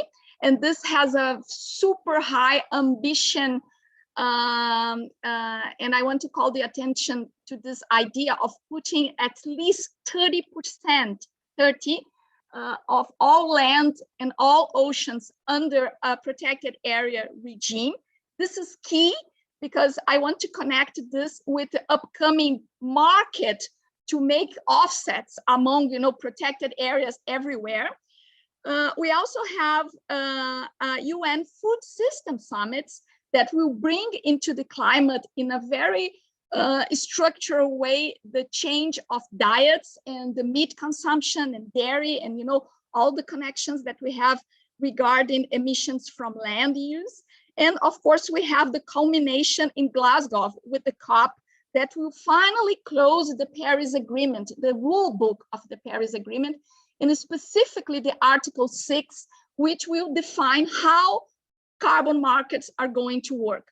So this is a momentous shift because we are entering in a next phase of how capitalism is evolving and transforming itself and phagocytizing the ecological crisis to get its greener version out. So I want to start with one provocation here. All we are talking today relies on one assumption, that we as human beings can create a climate governance regime. So the idea is that it's politically possible to bring human beings together and to decide from the point of view of what humans can do upon nature to govern such a thing as the global climate. So this may seem pretty much obvious because this is like the assumption, basic assumptions to this whole debate and the course you're holding. But the magnitude and the scale of this enterprise, nonetheless, should always be brought back in consideration, because it all like stepping stones towards where we are going. So if it's possible actually to implement political power over the climate, it's all based upon an understanding of crisis. This is the theme of our panel. That is not a crisis of worldview, it's not a crisis of values, it's not a crisis of faith. It's a quantified crisis, a crisis that it can be expressed and communicated in terms of temperature. By the way, global average mean temperature, parts per million of CO2.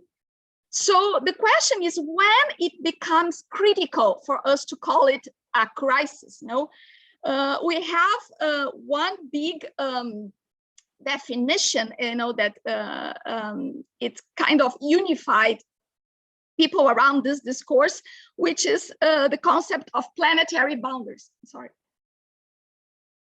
And the idea of tipping points, points of no return. But this, again, depends on the assumption that there is such a thing as an equilibrium in ecosystems, and this equilibrium, global equilibrium, can be modeled. And so the whole framing of the climate debate as it is established today, and how we define crisis, is intrinsically, ontologically, epistemically dependent on the modeling capacity that started when we invented computers and the increase of computational powers. So this is why, for me, and from how I see how we can have this conversation in a politicized way, we can never separate climate crisis from the digital transformation. And the digital transformation and the cybernetics as a political project that is started back in the second half of the 20th century cannot be like pulled apart, because they are one and only thing. We can only decarbonize the economy according to our leaders, according to definition of climate action, according to what it's being translated in reality of climate policy, if we go full steam ahead in the digital transformation. And for me, this is the utmost problematic term, that we are not right now allowed to think how to address the climate crisis that is real and it's very tangible, but in a ways that we are disconnected from the larger landscape. So with this fusion of biological, physical, and digital infrastructures, we have a way of combining the very nature of capitalist relations within nature itself. And there is the whole debate about the financialization of nature and what the carbon and this carbon accounting, which I'm very critical, and the carbon abstraction, how this actually is forcing us to naturalize how we decode the world. So CO2 and the CO2 bounded climate discussion is actually a political language in itself. If you don't speak carbonese, you cannot challenge the hegemonic powers. You are forced, even if you are critical, to talk about decarbonization, net zero, climate neutral, because it all entails, okay, we have to dispute the political project we want in terms of carbon. And I think this is the core thing that I would like for us to reflect upon. So something else that there's so many things in my notes here, is that to walk, this is a climate walk session. So if you walk, you need a map. But other than a map, you need a compass. And the Chinese, by the way, invented the compass historically. And the compass was very key also to form the world system as we have. But today, and especially the generation of most of the students here, people are used to go through Google Earth, Google Maps, and apps. You see it, the little what fits on the screen. You lose the sense of the totality. To decode your walk, you need pixels, and carbon today are the pixels which we are bounded to. It's the scale of our thinking. It's the master molecule, but it's also a politically constructed metric. And for this, I think it needs to be politically contested, especially if we look in this higher perspective in the history of how we got here and how can we build an emancipatory way forward. I think I did 11 minutes, so I'm going to stop here to respect the time, and looking forward to the debate. Thank you very much. I would already have some follow-up questions, but we can do this later on. I invite now Uli to share his thoughts with us. Thank you. Yes, hello everybody. It's a pleasure to be here. Ria and Martin and your colleagues, many thanks for having organized this. It's a pleasure to be with Camilla always. Camilla, you spoke only 9 minutes. It's something new. Yes, today is a very special day because the Spanish version of the book Imperial Mode of Living was published. And there is a very nice conversation as an introduction. Camilla took part of it and two colleagues from Argentina. Afterwards, I put the link into the chat for those who speak Spanish. And Camilla also wrote the introduction to the Portuguese version. And it's also a pleasure to be here with Manuel because I remember quite well when in 2016, there was this conference at the NIC at our institute when Stay Grounded kind of was also formed and that it's now became so important. I want to also have to check my time. Elaborate two concepts, ideas. Of course, the first is what is the system? And Martin already said it. I propose with Markus Wissen and many others the concept of imperial mode of living. I introduce it only on 2 slides, and that those who didn't know about it get an idea, and afterwards we will come back into the discussion. And then very in line with Camilla, what is the current dynamics? And I will elaborate briefly what is behind this debate on social ecological transformation. With all these, Camilla already said, financialization topics. And I will propose a distinction because I think it's quite important.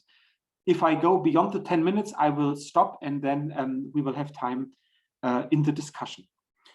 So I start with a quick introduction for those who are not familiar with it. What is the imperial mode of living about? And the second slide is, to me, and for our discussion, even more important when we talk, oh, I'm sorry, I live close to a church, when we talk about alternatives. So the main idea of the imperial mode of living and production is that we as Markus Wissen, my colleague and friend, and I, try to understand the persistence and at the same time the crisis deepening patterns of production and consumption that are based on an in principle unlimited appropriation of nature, of resources, labor capacity of both the global north and the global south, and disproportionate claim to global things. So the cell phone, the t-shirts, the soybean for the meat factories, etc., etc.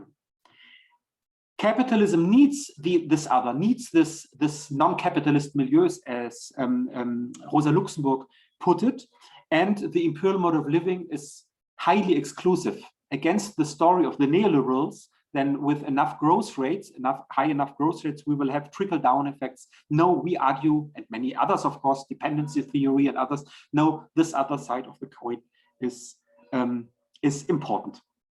I leave it here and we can come back.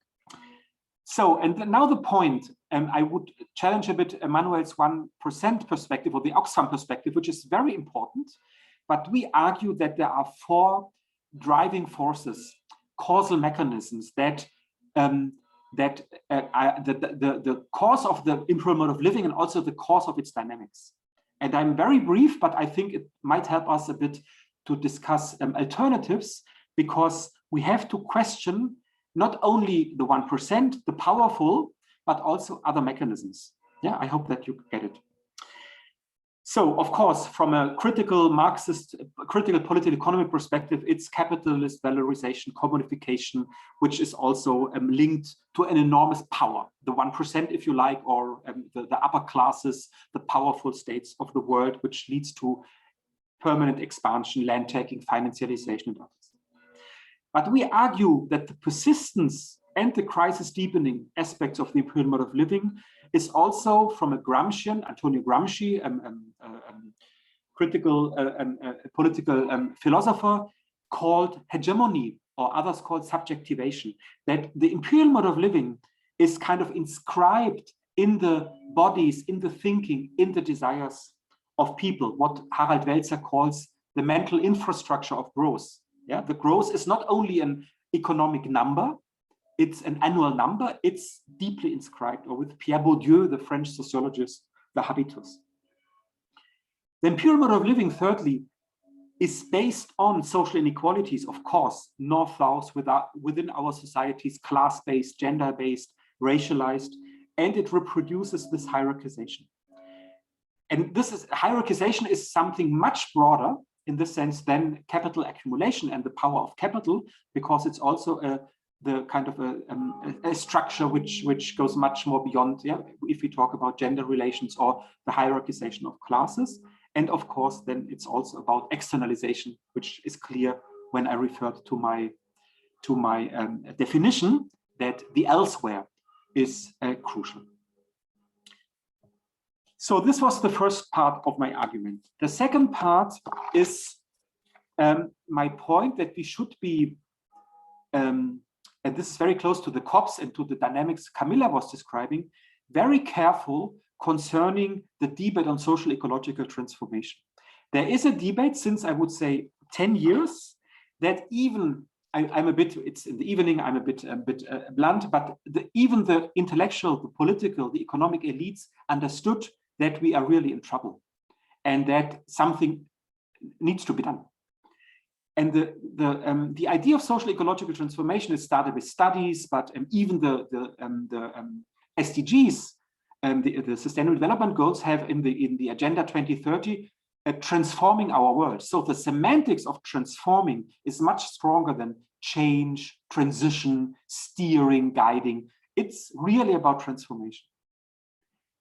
However, the dominant discourse of social ecological transformation, which has this kind of radical semantics, is, from my point of view, reduced, reduced, let's say, into two things. One is, of course, that a social ecological transformation should be led by the powerful. Those who also dominate the COPs and the FIO summit and so on. What Antonio Gramsci called a passive revolution. A passive revolution means a change to take seriously the ecological crisis, but under the control of the dominant forces, of dominant logics, green growth, financialization of nature. And the other aspect is that the mainstream, if you like, of social ecological transformation, which it considers itself as a radical debate, yeah, it's very important, it's not business as usual, yeah, considers the main problem of our crisis, the crisis of the resources, of the emissions, the ecological aspects of an overuse of the resource and emissions. But of course, they don't consider the capitalist social forms, yeah? The commodity form, the state form, the growth imperative, and related power relations. I called it in an article, if you're interested, just get in touch with me. I called the debate, this dominant debate on social ecological transformation, a new critical orthodoxy. The critical is that it's a radical shift, and they are serious. Yeah, when Davos talks about the ecological crisis, they are really serious, but reduced that we, the powerful, define, and that it's mainly about resources and emissions. This is the critical, but the new orthodoxy, the orthodox, the doxa, the knowledge which is unique, is that more radical approaches are left out.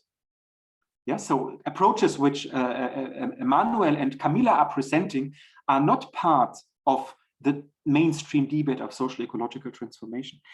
This is why I propose, of course, it's a difficult word, but to give adjectives to social ecological transformation, like radical or emancipatory, to look also at these social causes, economic causes of the crisis. And I would end, to stick to my 10 minutes, with clarifying, of course, with a short argument in this introduction, that it's not only an academic debate or a debate among experts, it's highly relevant, because my point is that the current dynamics within the EU, the European Green Deal, the recovery plan with 37% for climate stuff, et cetera, they understand themselves within the corridor of social ecological transformation. If you read the documents of the European Green Deal, it's transform. Yeah. So the elites understood that they have to do something with the restrictions I already mentioned. And this is very important, that the project of rejuvenating or redynamizing capitalism goes through the green, goes through the carbon metrics, goes through the COPs, goes through the hydrogen planes and air transport, etc., etc. So I finish here. What I want to say is, in the second part of my argument, it would be too easy for critical thinking, for social movements to say the other side is just the brown industry, that's business as usual, they didn't get the problem, etc., etc. No, they understood the problem. But the recipe they're offering us is that they know what has to be done. And then we come to the COPs in the second semester of this year. Thank you. Thank you very much for all your inputs.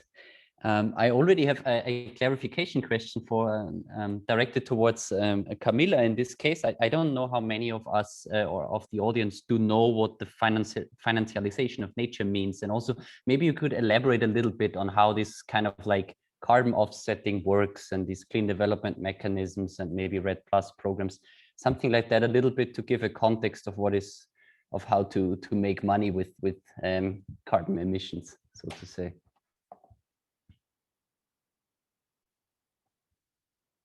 You're okay. Sorry, I'm muted. Well, this is like a we could do a seminar on this because it's such a huge topics, and I would not like to go into the clean development mechanism or REDD, the reduced emissions from forest deforestation and degradation, whatever, because now we are like well beyond that. You know, the idea that you can play around with the carbon reduction and the carbon emissions, or avoid the reduced emissions, the avoided emissions, which is a concept. Now I could be doing that, like I could be eating this cake, but I'm not gonna eat the calories of eating this cake. You know, this whole counterfactual idea, you know, it's so advanced that is now embedded in everything. This is the new trade regime is on that. So yesterday, it's too bad that I'm not a very technological person, but yesterday I went to the supermarket here in the Ostbahnhof station in Berlin.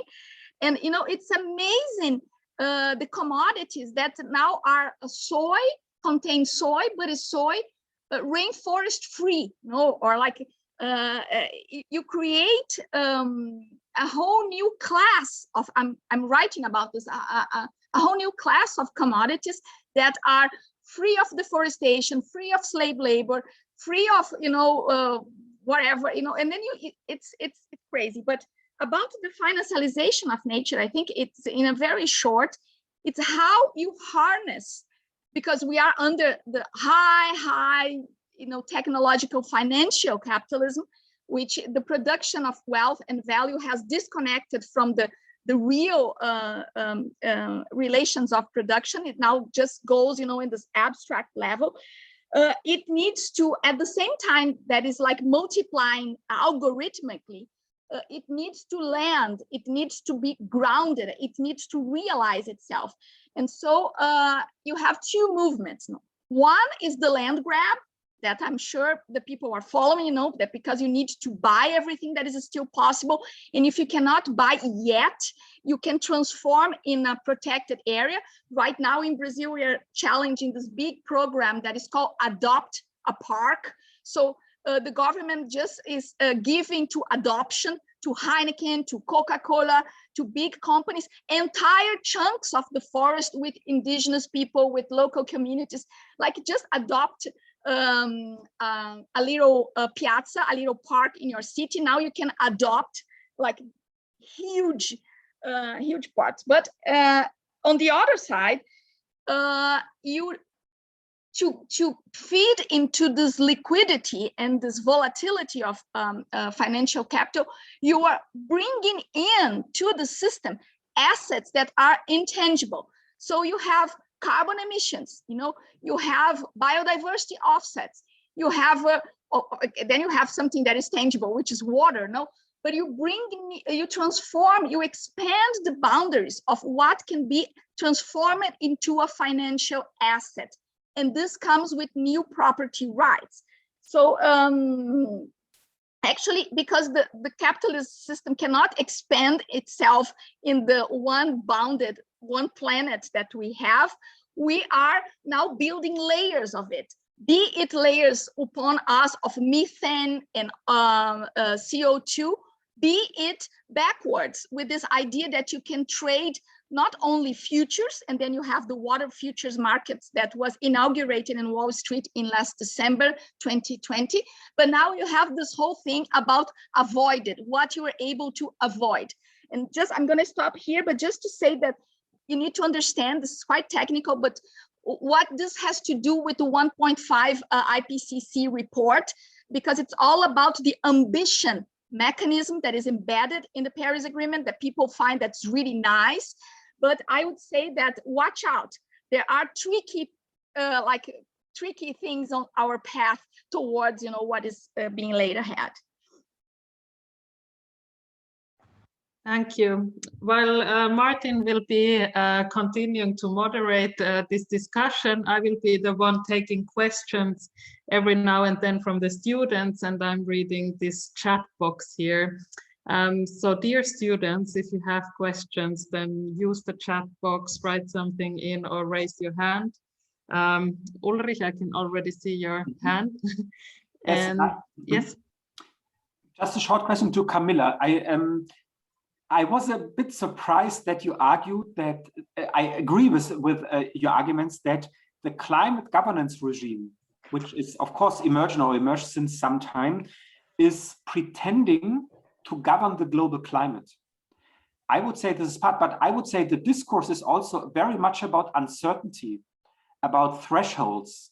And because in critical theory, there is this, the critique of Horkheimer, Adorno, the dialectics of enlightenment, the mastery of nature, that modernity rests on the mastery of nature. Yeah, this is the long argument, Marx started it and others. And I would say there is a certain reflexivity in the dominant social ecological transformation project, which is acknowledging that this pure mastery of nature is not any longer the case. But this is kind of in the semantics of governing. I would say that even the powerful understood that they need a kind of reflexivity. This is why they talk about thresholds and uncertainty and risks and so on. Just to clarify maybe a bit, because I would say this is really something new that the powerful understood. I think that the first question that we had already a while ago in the chat box was from Christopher, and he asked, or he stated important point here, who leads the climate discussion? Whose narrative is it? And is it about justice? So that who of you would want to give a short answer to that, and then we'll continue.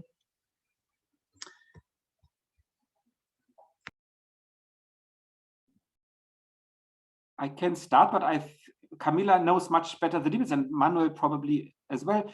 I would say the who question is not that there is a clear actor. I would say, of course, as Camilla said, there is we need a representation, a very powerful representation of the climate crisis, which is developed by science, by hard science. Yeah, and the IPCC and all the examples Camilla gave, the carbon metrics example aspect, which is very, very important, which is really an invention done by Camilla to introduce this concept. But I would say the who question is that now it diffuses into society. It comes to the supermarkets. Yeah, it becomes a practice. It becomes a dispositif. There's from a French philosopher, Michel Foucault, who argued in the 1970s, the dispositif is something very powerful, but the actor behind this is not so visible because it's accepted by the people. It's the mass media are reproducing it. So I would say that if we want to answer the who question, it would be probably hard science, but Camilla and Manuel add on that. But I would say the problem, or this perspective is much broader. Yeah, it's really diffused into our society. Yeah, thank you for this point. Maybe a question then directed was, oh, Manuel, have you already? I'm sorry. No, please go ahead. Continue. I continue. No, you can go ahead. It's fine. Okay. Yeah, I also find the question very, very interesting, and I wouldn't say that there's one one leader right now in the climate discussion, or that there's one narrative that's like totally dominant.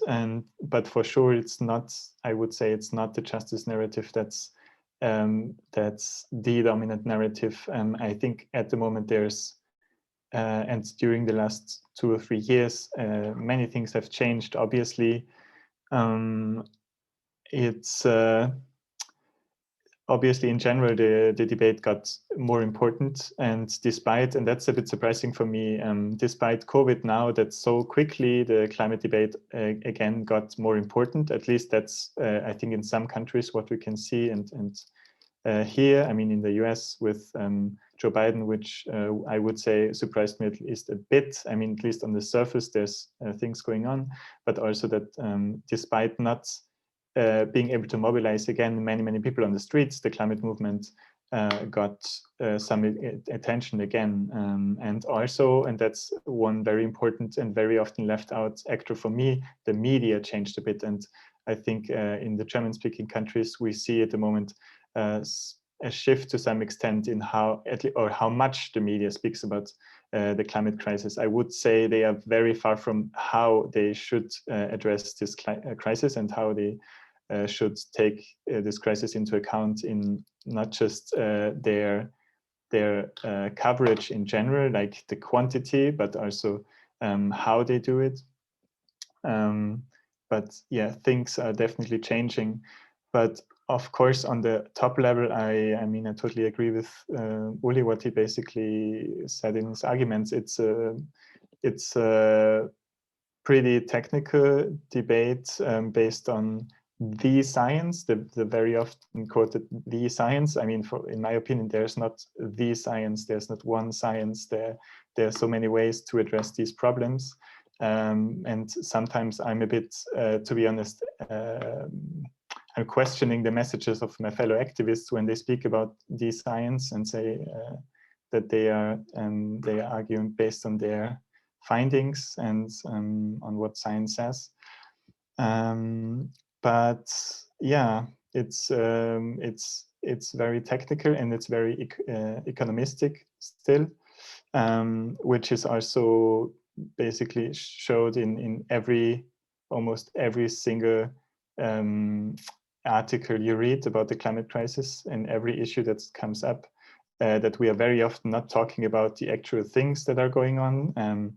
So what's happening with the planet, what we do to it, how people suffer from what we are doing, who is causing the problems, but in a very abstract sense, we are talking a lot about these goals, 1.5 or 2 degrees. We are talking about climate budgets and things like that. We are talking about percentages, which are very often not showing at all what's happening, because now people are comparing the reduction the US has set to undertake until 2030 with the European, but when the US cuts its CO2 to half, they are still above Europe, for example, and things like that. So it's a very technical debate, and with very many blind spots, I would say. Can I comment something? No, I would reply to Uli when he mentioned the dialectics of enlivenment and the mastery of nature and the whole reflexivity, and how now even the elites acknowledge I never know how to pronounce this word, threshold, yeah, the idea of boundaries, that in my sense, I think it's quite complicated, because if you don't have the boundaries, if you don't have the threshold, you cannot create the cap. And if you don't have the cap, you cannot have the market, the trade, no? And so I think it's all how you create scarcity. Because if you don't have, first you have the fiction of the fungibility, that you can, just the master molecule of CO2, it's fungible to everything else. So you can convert all the acknowledged greenhouse gases that are within the convention into this one unit, and then you can neutralize, netify, you can have net emissions, you can offset, but this is a big debate. Just to throw on the table, about who leads the climate narrative, I think it has been said here, it's science, but I would not, and the global science, because that's the big push that also the whole COVID crisis is strengthening, is that in my appraisal, it's not hard sciences. The IPCC, it's important to recall here, it does not do basic research. It only compiles what it's out there. And for as long as I am in the climate, this debate, it has been challenged how you sanitize data and create, the very nicely rounded thing that they present. If you unbox it, there's a lot of problematic stuff. But one thing that for me is very crucial is that the IPCC is the authority voice to produce the future scenarios, talking about futuring, projecting a political pathway. And then you have scenario 1, 2, 3, 4 with the different CO2 parts per million and temperature level rise. And then you have the options to abate emissions, to remove emissions, to reduce emissions. All those scenarios, policy scenarios, are calculated using existing patent proprietary technology.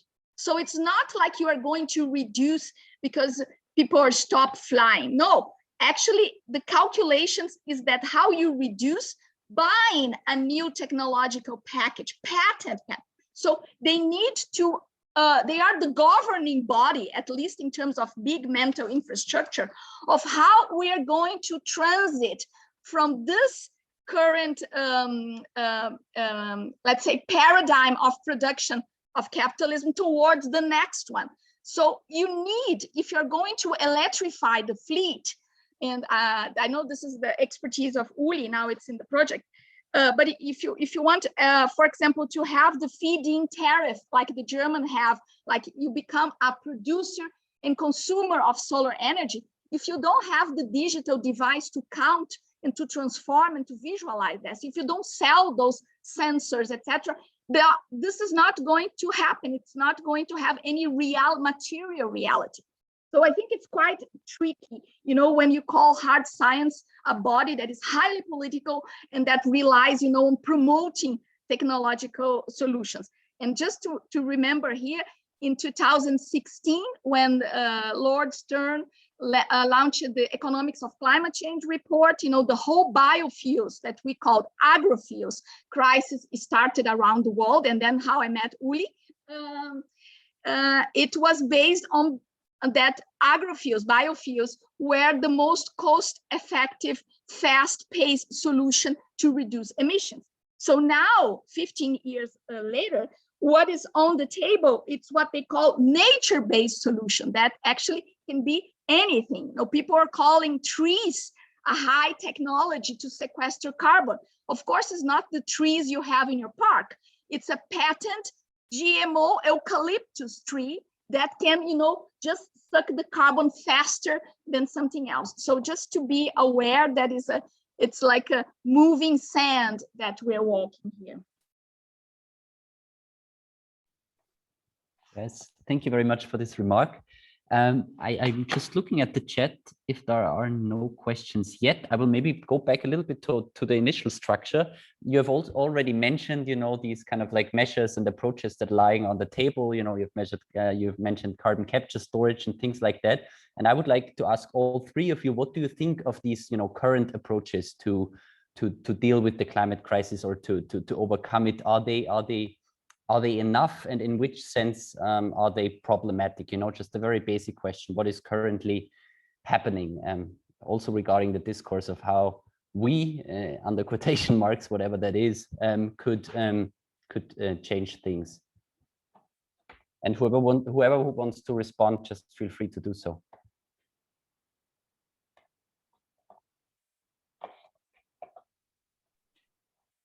Yeah, I think we already started to answer your question, and I think it's the approaches are on the table. I would add, maybe beside coming back to the question of justice, the narrative, or what are the narratives in a plural? I would also say that there's a catastrophic narrative, and the catastrophic narrative leads to a kind of also technocratic understanding, but it's not free of frictions. Yeah, so we have a dominance, I would say a predominance.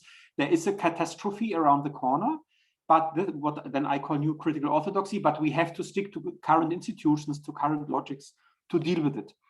We just yesterday we got the final approval of a paper we wrote. We worked 2 years on it, and Camilla was also at the initial stage as part of it, on to criticize the planetary boundaries framework, yeah, which is not the science, it's Earth systems science. It's a specific current of hard science, but also referring to economists and others. And we argue that we need the planetary boundaries need to be complemented, also a bit questions via societal boundaries. We need politically set societal boundaries, and then it comes to the question of power, because who set those boundaries? It's not fossil capital, or it's not the capital Camilla is referring to. So to understand a bit this melange between, of course, a very technocratic, digitalized offer of solutions, but also to link it back to this catastrophic scene. Yeah. I would leave it here to understand the current situation. Afterwards, we come to the alternatives of what we, and then who is we, can do. But I think it's worth to think also that it's not a clear-cut homogeneous discourse. Yeah, there are discursive elements, and I would say this catastrophic upload, which is also nurtured by Fridays for Future. Yeah, of course, unintentionally when it comes to the elites, but we have, I would say, even more a catastrophic tone, which, for example, 20 years ago, with the Stern report, yeah, it was not as catastrophic as today. Yeah, maybe following up on that, something I wanted to say definitely in this debate is, because Uli, you just mentioned Fridays for Future, I think I said I want to talk about political communication, and also like tell you my opinions on how we should communicate in this point in time, because it's very true what Uli says, that there's not one narrative, and that means that we can now win ground, and that we can now really change something, and it's up for who wins, so to speak, or who wins ground, to like which narrative, and also then which solutions will be undertaken. And I'm very often critical of different climate or climate justice groups and movements, and especially in Austria, I have to say the discourse is very often one I don't really like, because instead of trying to win ground and to shift what some call the Overton window, so what you can say and you cannot say, and you can demand or not demand in a society, instead of shifting it to towards a direction that's beneficial for solutions and for radical solutions, because we need radical solutions. Even that you can criticize IPCC says that we need solutions and changes or radical changes in all our aspects of our society. So why do they try? And I think way too often they try to speak the language of the powerful and the language of the ones who are actually against change to bring about change. I think that's the wrong way to do it. That's not saying that you should say the most crazy things that are alienating people, like being radical or extreme for the sake of itself, but you have to look how you shift this window and you make new things thinkable. And I think that's not happening enough by far. And on the question, well, I can give you some examples of aviation, because aviation is a very good example for what's happening throughout many areas in our society. So I mentioned the solutions that are proposed briefly. I forgot, of course, offsetting, which is, I mean, all of them are bad basically, but offsetting might be the worst, because it's not even a change, it's just a legitimization of continuing to pollute. But yeah, offsetting, so paying someone to store or to sequester carbon to then being able to pollute more. That's even worse than doing nothing. So don't buy offsets. If you want to fly or to do anything else that produces carbon, give it to a cool organization or donate it to something else that's much better.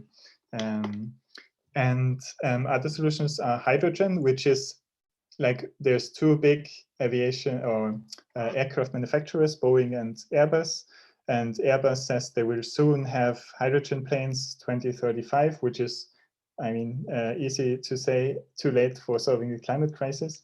And then there's Boeing who say, no, no, it's not happening. I mean, I believe more in what Boeing says, because I think we've seen them talking about hydrogen for decades, basically.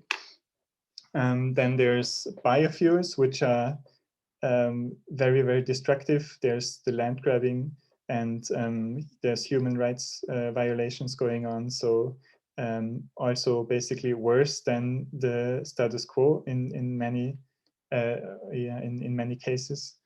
Or there's some kinds of biofuels which are a little bit less bad. And then there's e-fuels, so you can produce fuels you can also use for the same planes as now, and use electricity to basically suck out CO2 of the atmosphere and then produce a fuel. And that's just very, very energy intensive. You would need huge amounts of energy and huge amounts of resources to do this for the same level of flying as we have today. So that were the solutions. The baseline is it's impossible with let's say in the next decades it's impossible to have the same level of flying with these technologies if you don't want to fry the planet. That means we should fly less. And that's where the justice aspect, of course, comes in, because if everyone on the planet would fly once a year just, and many fly very often, much more often, then we would have exhausted, just with flying, have exhausted our carbon budget. Sorry for speaking about the quantifiable carbon budget, but however, within 25 years for 1.5 degrees. So that means basically every country has to reduce it, even for allowing some countries to grow aviation who are basically at zero.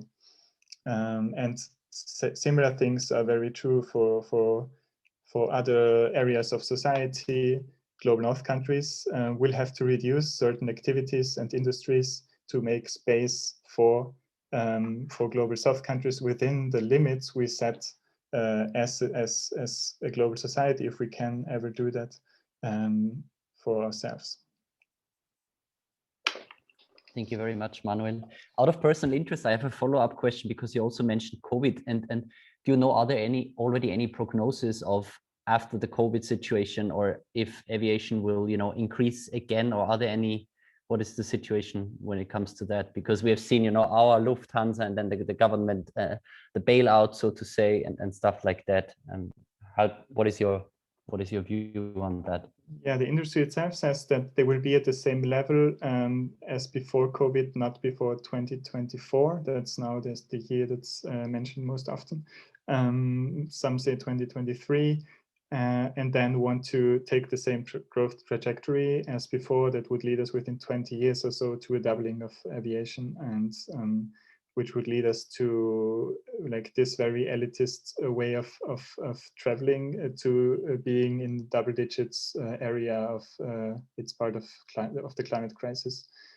Because one important thing also to speak about, if we want to speak about carbon when we speak about climate, is that not every atom of CO2 is the same. Not every particle is the same. There's subsistency emissions, and then there's the luxury emissions, and aviation is clearly a luxury emission. And what we should reduce first and most are always the things that are not necessary for human thriving and well-being, and which are wasteful and energy intensive. And aviation is one of them, obviously.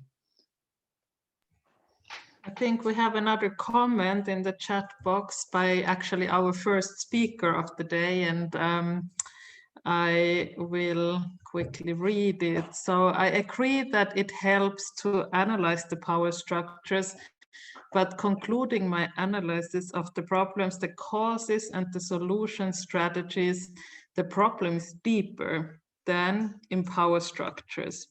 It is a systemic problem, and if at all, can only be solved understanding these deeper systemic rules and the imbalances, and if we develop strategies using systemic approaches.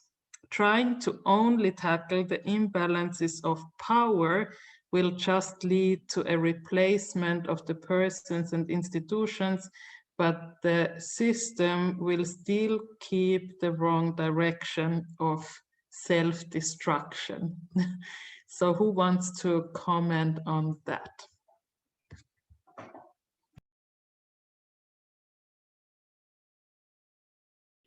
I may start here because I really insist that we need to try to challenge first the carbon dogma, you know, that the entire environmental crisis we are crossing relies and can be defined and taught in terms of one molecule, and how nefarious is this whole thing about decarbonization as the political agenda, because you are just ventriloquing what World Bank is saying, period. You know, there is no, I don't see an emancipatory and radical agenda that relies on the same logic and the same category that has been formulated by the powers that have brought us here. You know, I think that this monoculture of the mind and the monoculture of how we are seeing the problem and framing the problem is conditioning, is like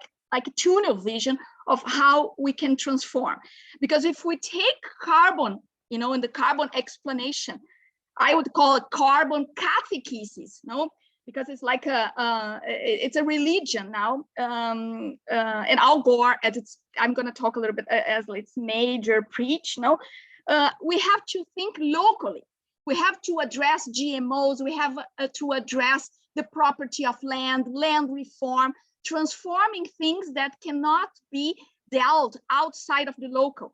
You cannot solve problems in Brazil, you know, offsetting, and internally in Brazil too, offsetting stuff, selling the potential to offset whatever, you know, value chains want. I was raised, maybe this is something generational, but I was raised in a time when we taught about the trilateral commission, and we had like these ideas that there are big plans and geopolitics that decide and display, and there is a pathway. And if you look at the World Business Council on Sustainable Development, they have since 2010, you know, the Vision 2030, the Vision 2050, the exercise of futuring from the side of the corporations is being exercised on a daily basis. And sometimes without realizing, we are just, you know, incorporating it. So just a point on Al Gore. I got to listen the last part of the earlier presentation, and Gabriel Bauner said that he got into the climate problem when his teacher, he was 14 years old, and his teacher showed Al Gore documentary, The Inconvenient Truth, you know, that for whom he earned the Nobel Prize with the IPCC and the Oscar for Best Documentary. So at that time, I was 35, and we were deconstructing Al Gore. You know, who was Al Gore? Al Gore was Vice President of the United States. He's a core member of the Democratic Party. But Al Gore's father was like a very key and prominent figure in US politics, in building the infrastructure for the roads and the connection. And Al Gore, since very early, he was a parliamentary, in a very young age. He was known back in the late 80s as the Atari Democrat. Atari because it was the first link between Congress and Silicon Valley. So it's not a neutral person. So sometimes I get nervous, you know, how in a short time of history, we just transform. It's like Bill Gates, he just has this book out about, you know, how to solve the climate crisis, etc. But how these figures that are part of a larger political project, you know, just become, you know, like someone that is just thinks about humanity. And I'm just going to conclude saying that in the last 2 weeks ago, in the Leaders Summit on Climate Change called by Biden, and in the way to reinsert United States in the geopolitics of climate, and, you know, with the whole China thing in the background, the most heard word was our humanity, our shared humanity, humanity, humanity. So I say this is the new climate universalism. If you're serious about bringing the imperial mode of living into the debate, we have to demystify, what is this humanity, which values, which shared values are really being promoted, who is defining the moral agenda. So I'm going to leave it there because this is just leave me very excited and I took a lot of time. Thank you. Uli, yeah, please go ahead. Yes, 3 brief remarks, or 2 brief ones and 1 maybe a bit longer, on how to communicate. And I'm very much in favor of what Manuel says, and I would like to underline this from an emancipatory perspective, which of course is at the edge currently. Yeah, it's about conflicts. The conflicts, of course, the conflicts are mainly fought from above, from the powerful, because if you try to impede them to make their profits, they fight back. Yeah, some of you might have seen, those who speak German, Die Anstalt, which is a satire program in Germany on the Conservative Party. It was fantastic how the links between big business and the conservative parties are constantly created. So they fight for the interests. And I would say, and Manuel is here, stay grounded, and others, to fight back from below is to indicate in society that something is at stake. Yeah? The lignite protests in Germany, et cetera, et cetera. This is the first. The second is on power. There was one comment on power. I teach always for the first semesters the introductory course into political science on power.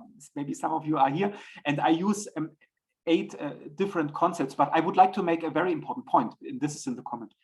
If we understand power from an actors-oriented perspective, that some groups have the power and then they use their money, their resources, the institutions to dominate, and if they are replaced, of course, we don't change the power structures. But if power means the constant reproducing of inequalities, of that some interests are have more chances than others, then it's a broader understanding of power. And this is the reason, and I'm very happy for this question, why I showed my second slide. The second slide is exactly the systemic rules, what you are claiming. The systemic rules are capital accumulation, growth orientation, hierarchization, subjectivation, externalization. There are others, of course, but this is our proposal to understand the imperial mode of living. This is systemic rules. And systemic rules, not from this power, this actors-oriented perspective, but also the acceptance in society, though there is the famous distinction from a German sociologist, Max Weber, who said power is interrelational, that actor 1 is able to get through against the interests of actor B, very simple. And domination for Weber is that the power structures are accepted. And the imperial mode of living is precisely the acceptance of power structures within society, and that it's so difficult to formulate alternatives. I leave it here, and I hope that you get my message. It's about systemic rules. I very much agree. But the systemic rules are reproducing constantly power. The third aspect, also in the chat, and the others also can comment on this. And 1 year ago, we had the wonderful degrowth conference here in Vienna, and the videos are still online. Yes, it's about degrowth. And if we talk about the growth imperative of capitalism, of course, one very interesting answer currently is degrowth. The paper I was referring to, the societal boundaries, is precisely what are the forms of imposing, giving us rules of self-limitation. But self-limitation not as an individualistic, fancy middle class, say, okay, maybe I consume a bit less, but a collective self-limitation. What does it mean? And then it comes to degrowth. And I think it's very much, I don't know if you have a special course or class on this. The degrowth debate in the global north, yeah, it was very contested in the group of authors because others said, Ashish Kotari, some of you might know, he says, no, in the global south, we have very, very interesting pluriverse discourses on alternatives, and we don't want to accept now the northern discourse on degrowth. But I would say for our debates here, to get rid of the capitalist growth imperative as the common denominator of degrowth is very fruitful, is very, very important. And in fact, all of us talked about this, yeah, when we referred to the critique of the growth imperative. Yes, thank you very much for this response and for the points. I just want to include also Dicla's comment because this one hasn't been touched upon.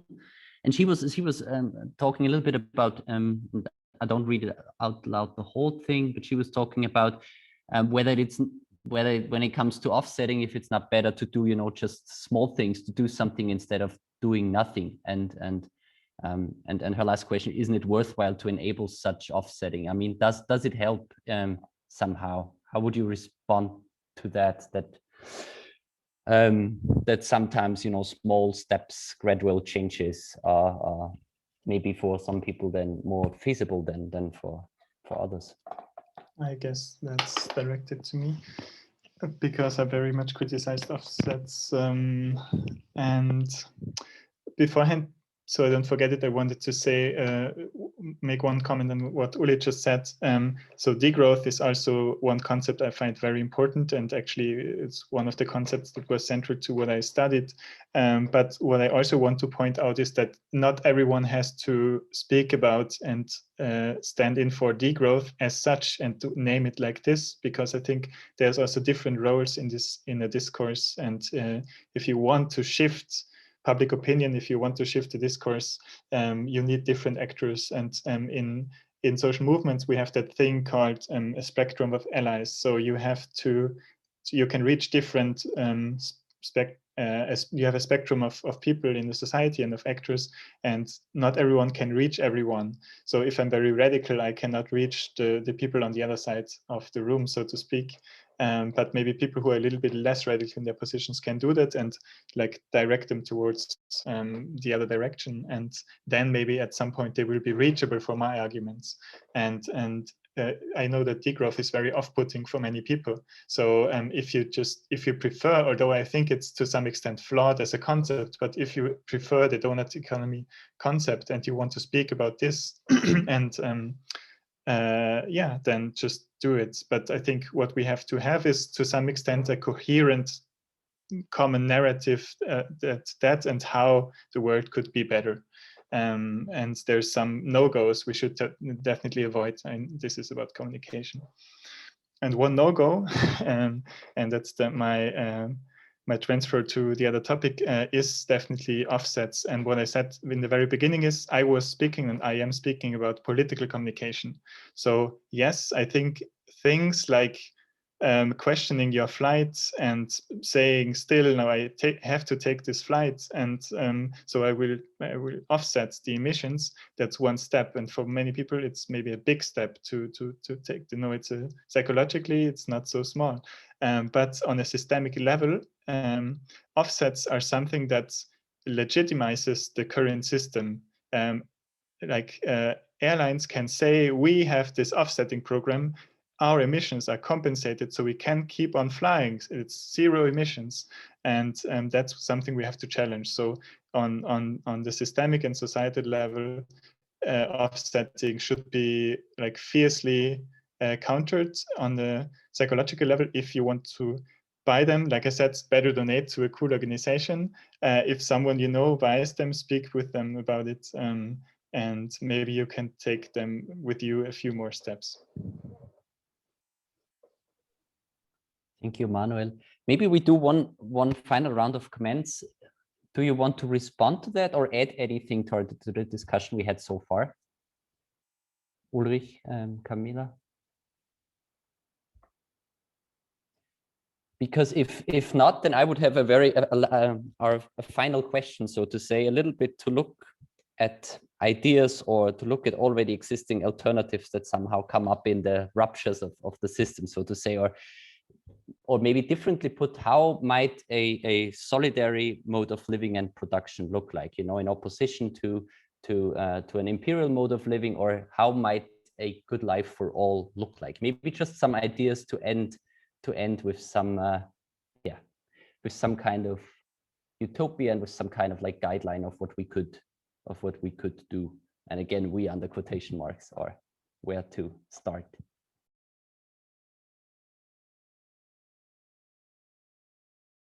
And whoever wants to respond, just feel free to do so.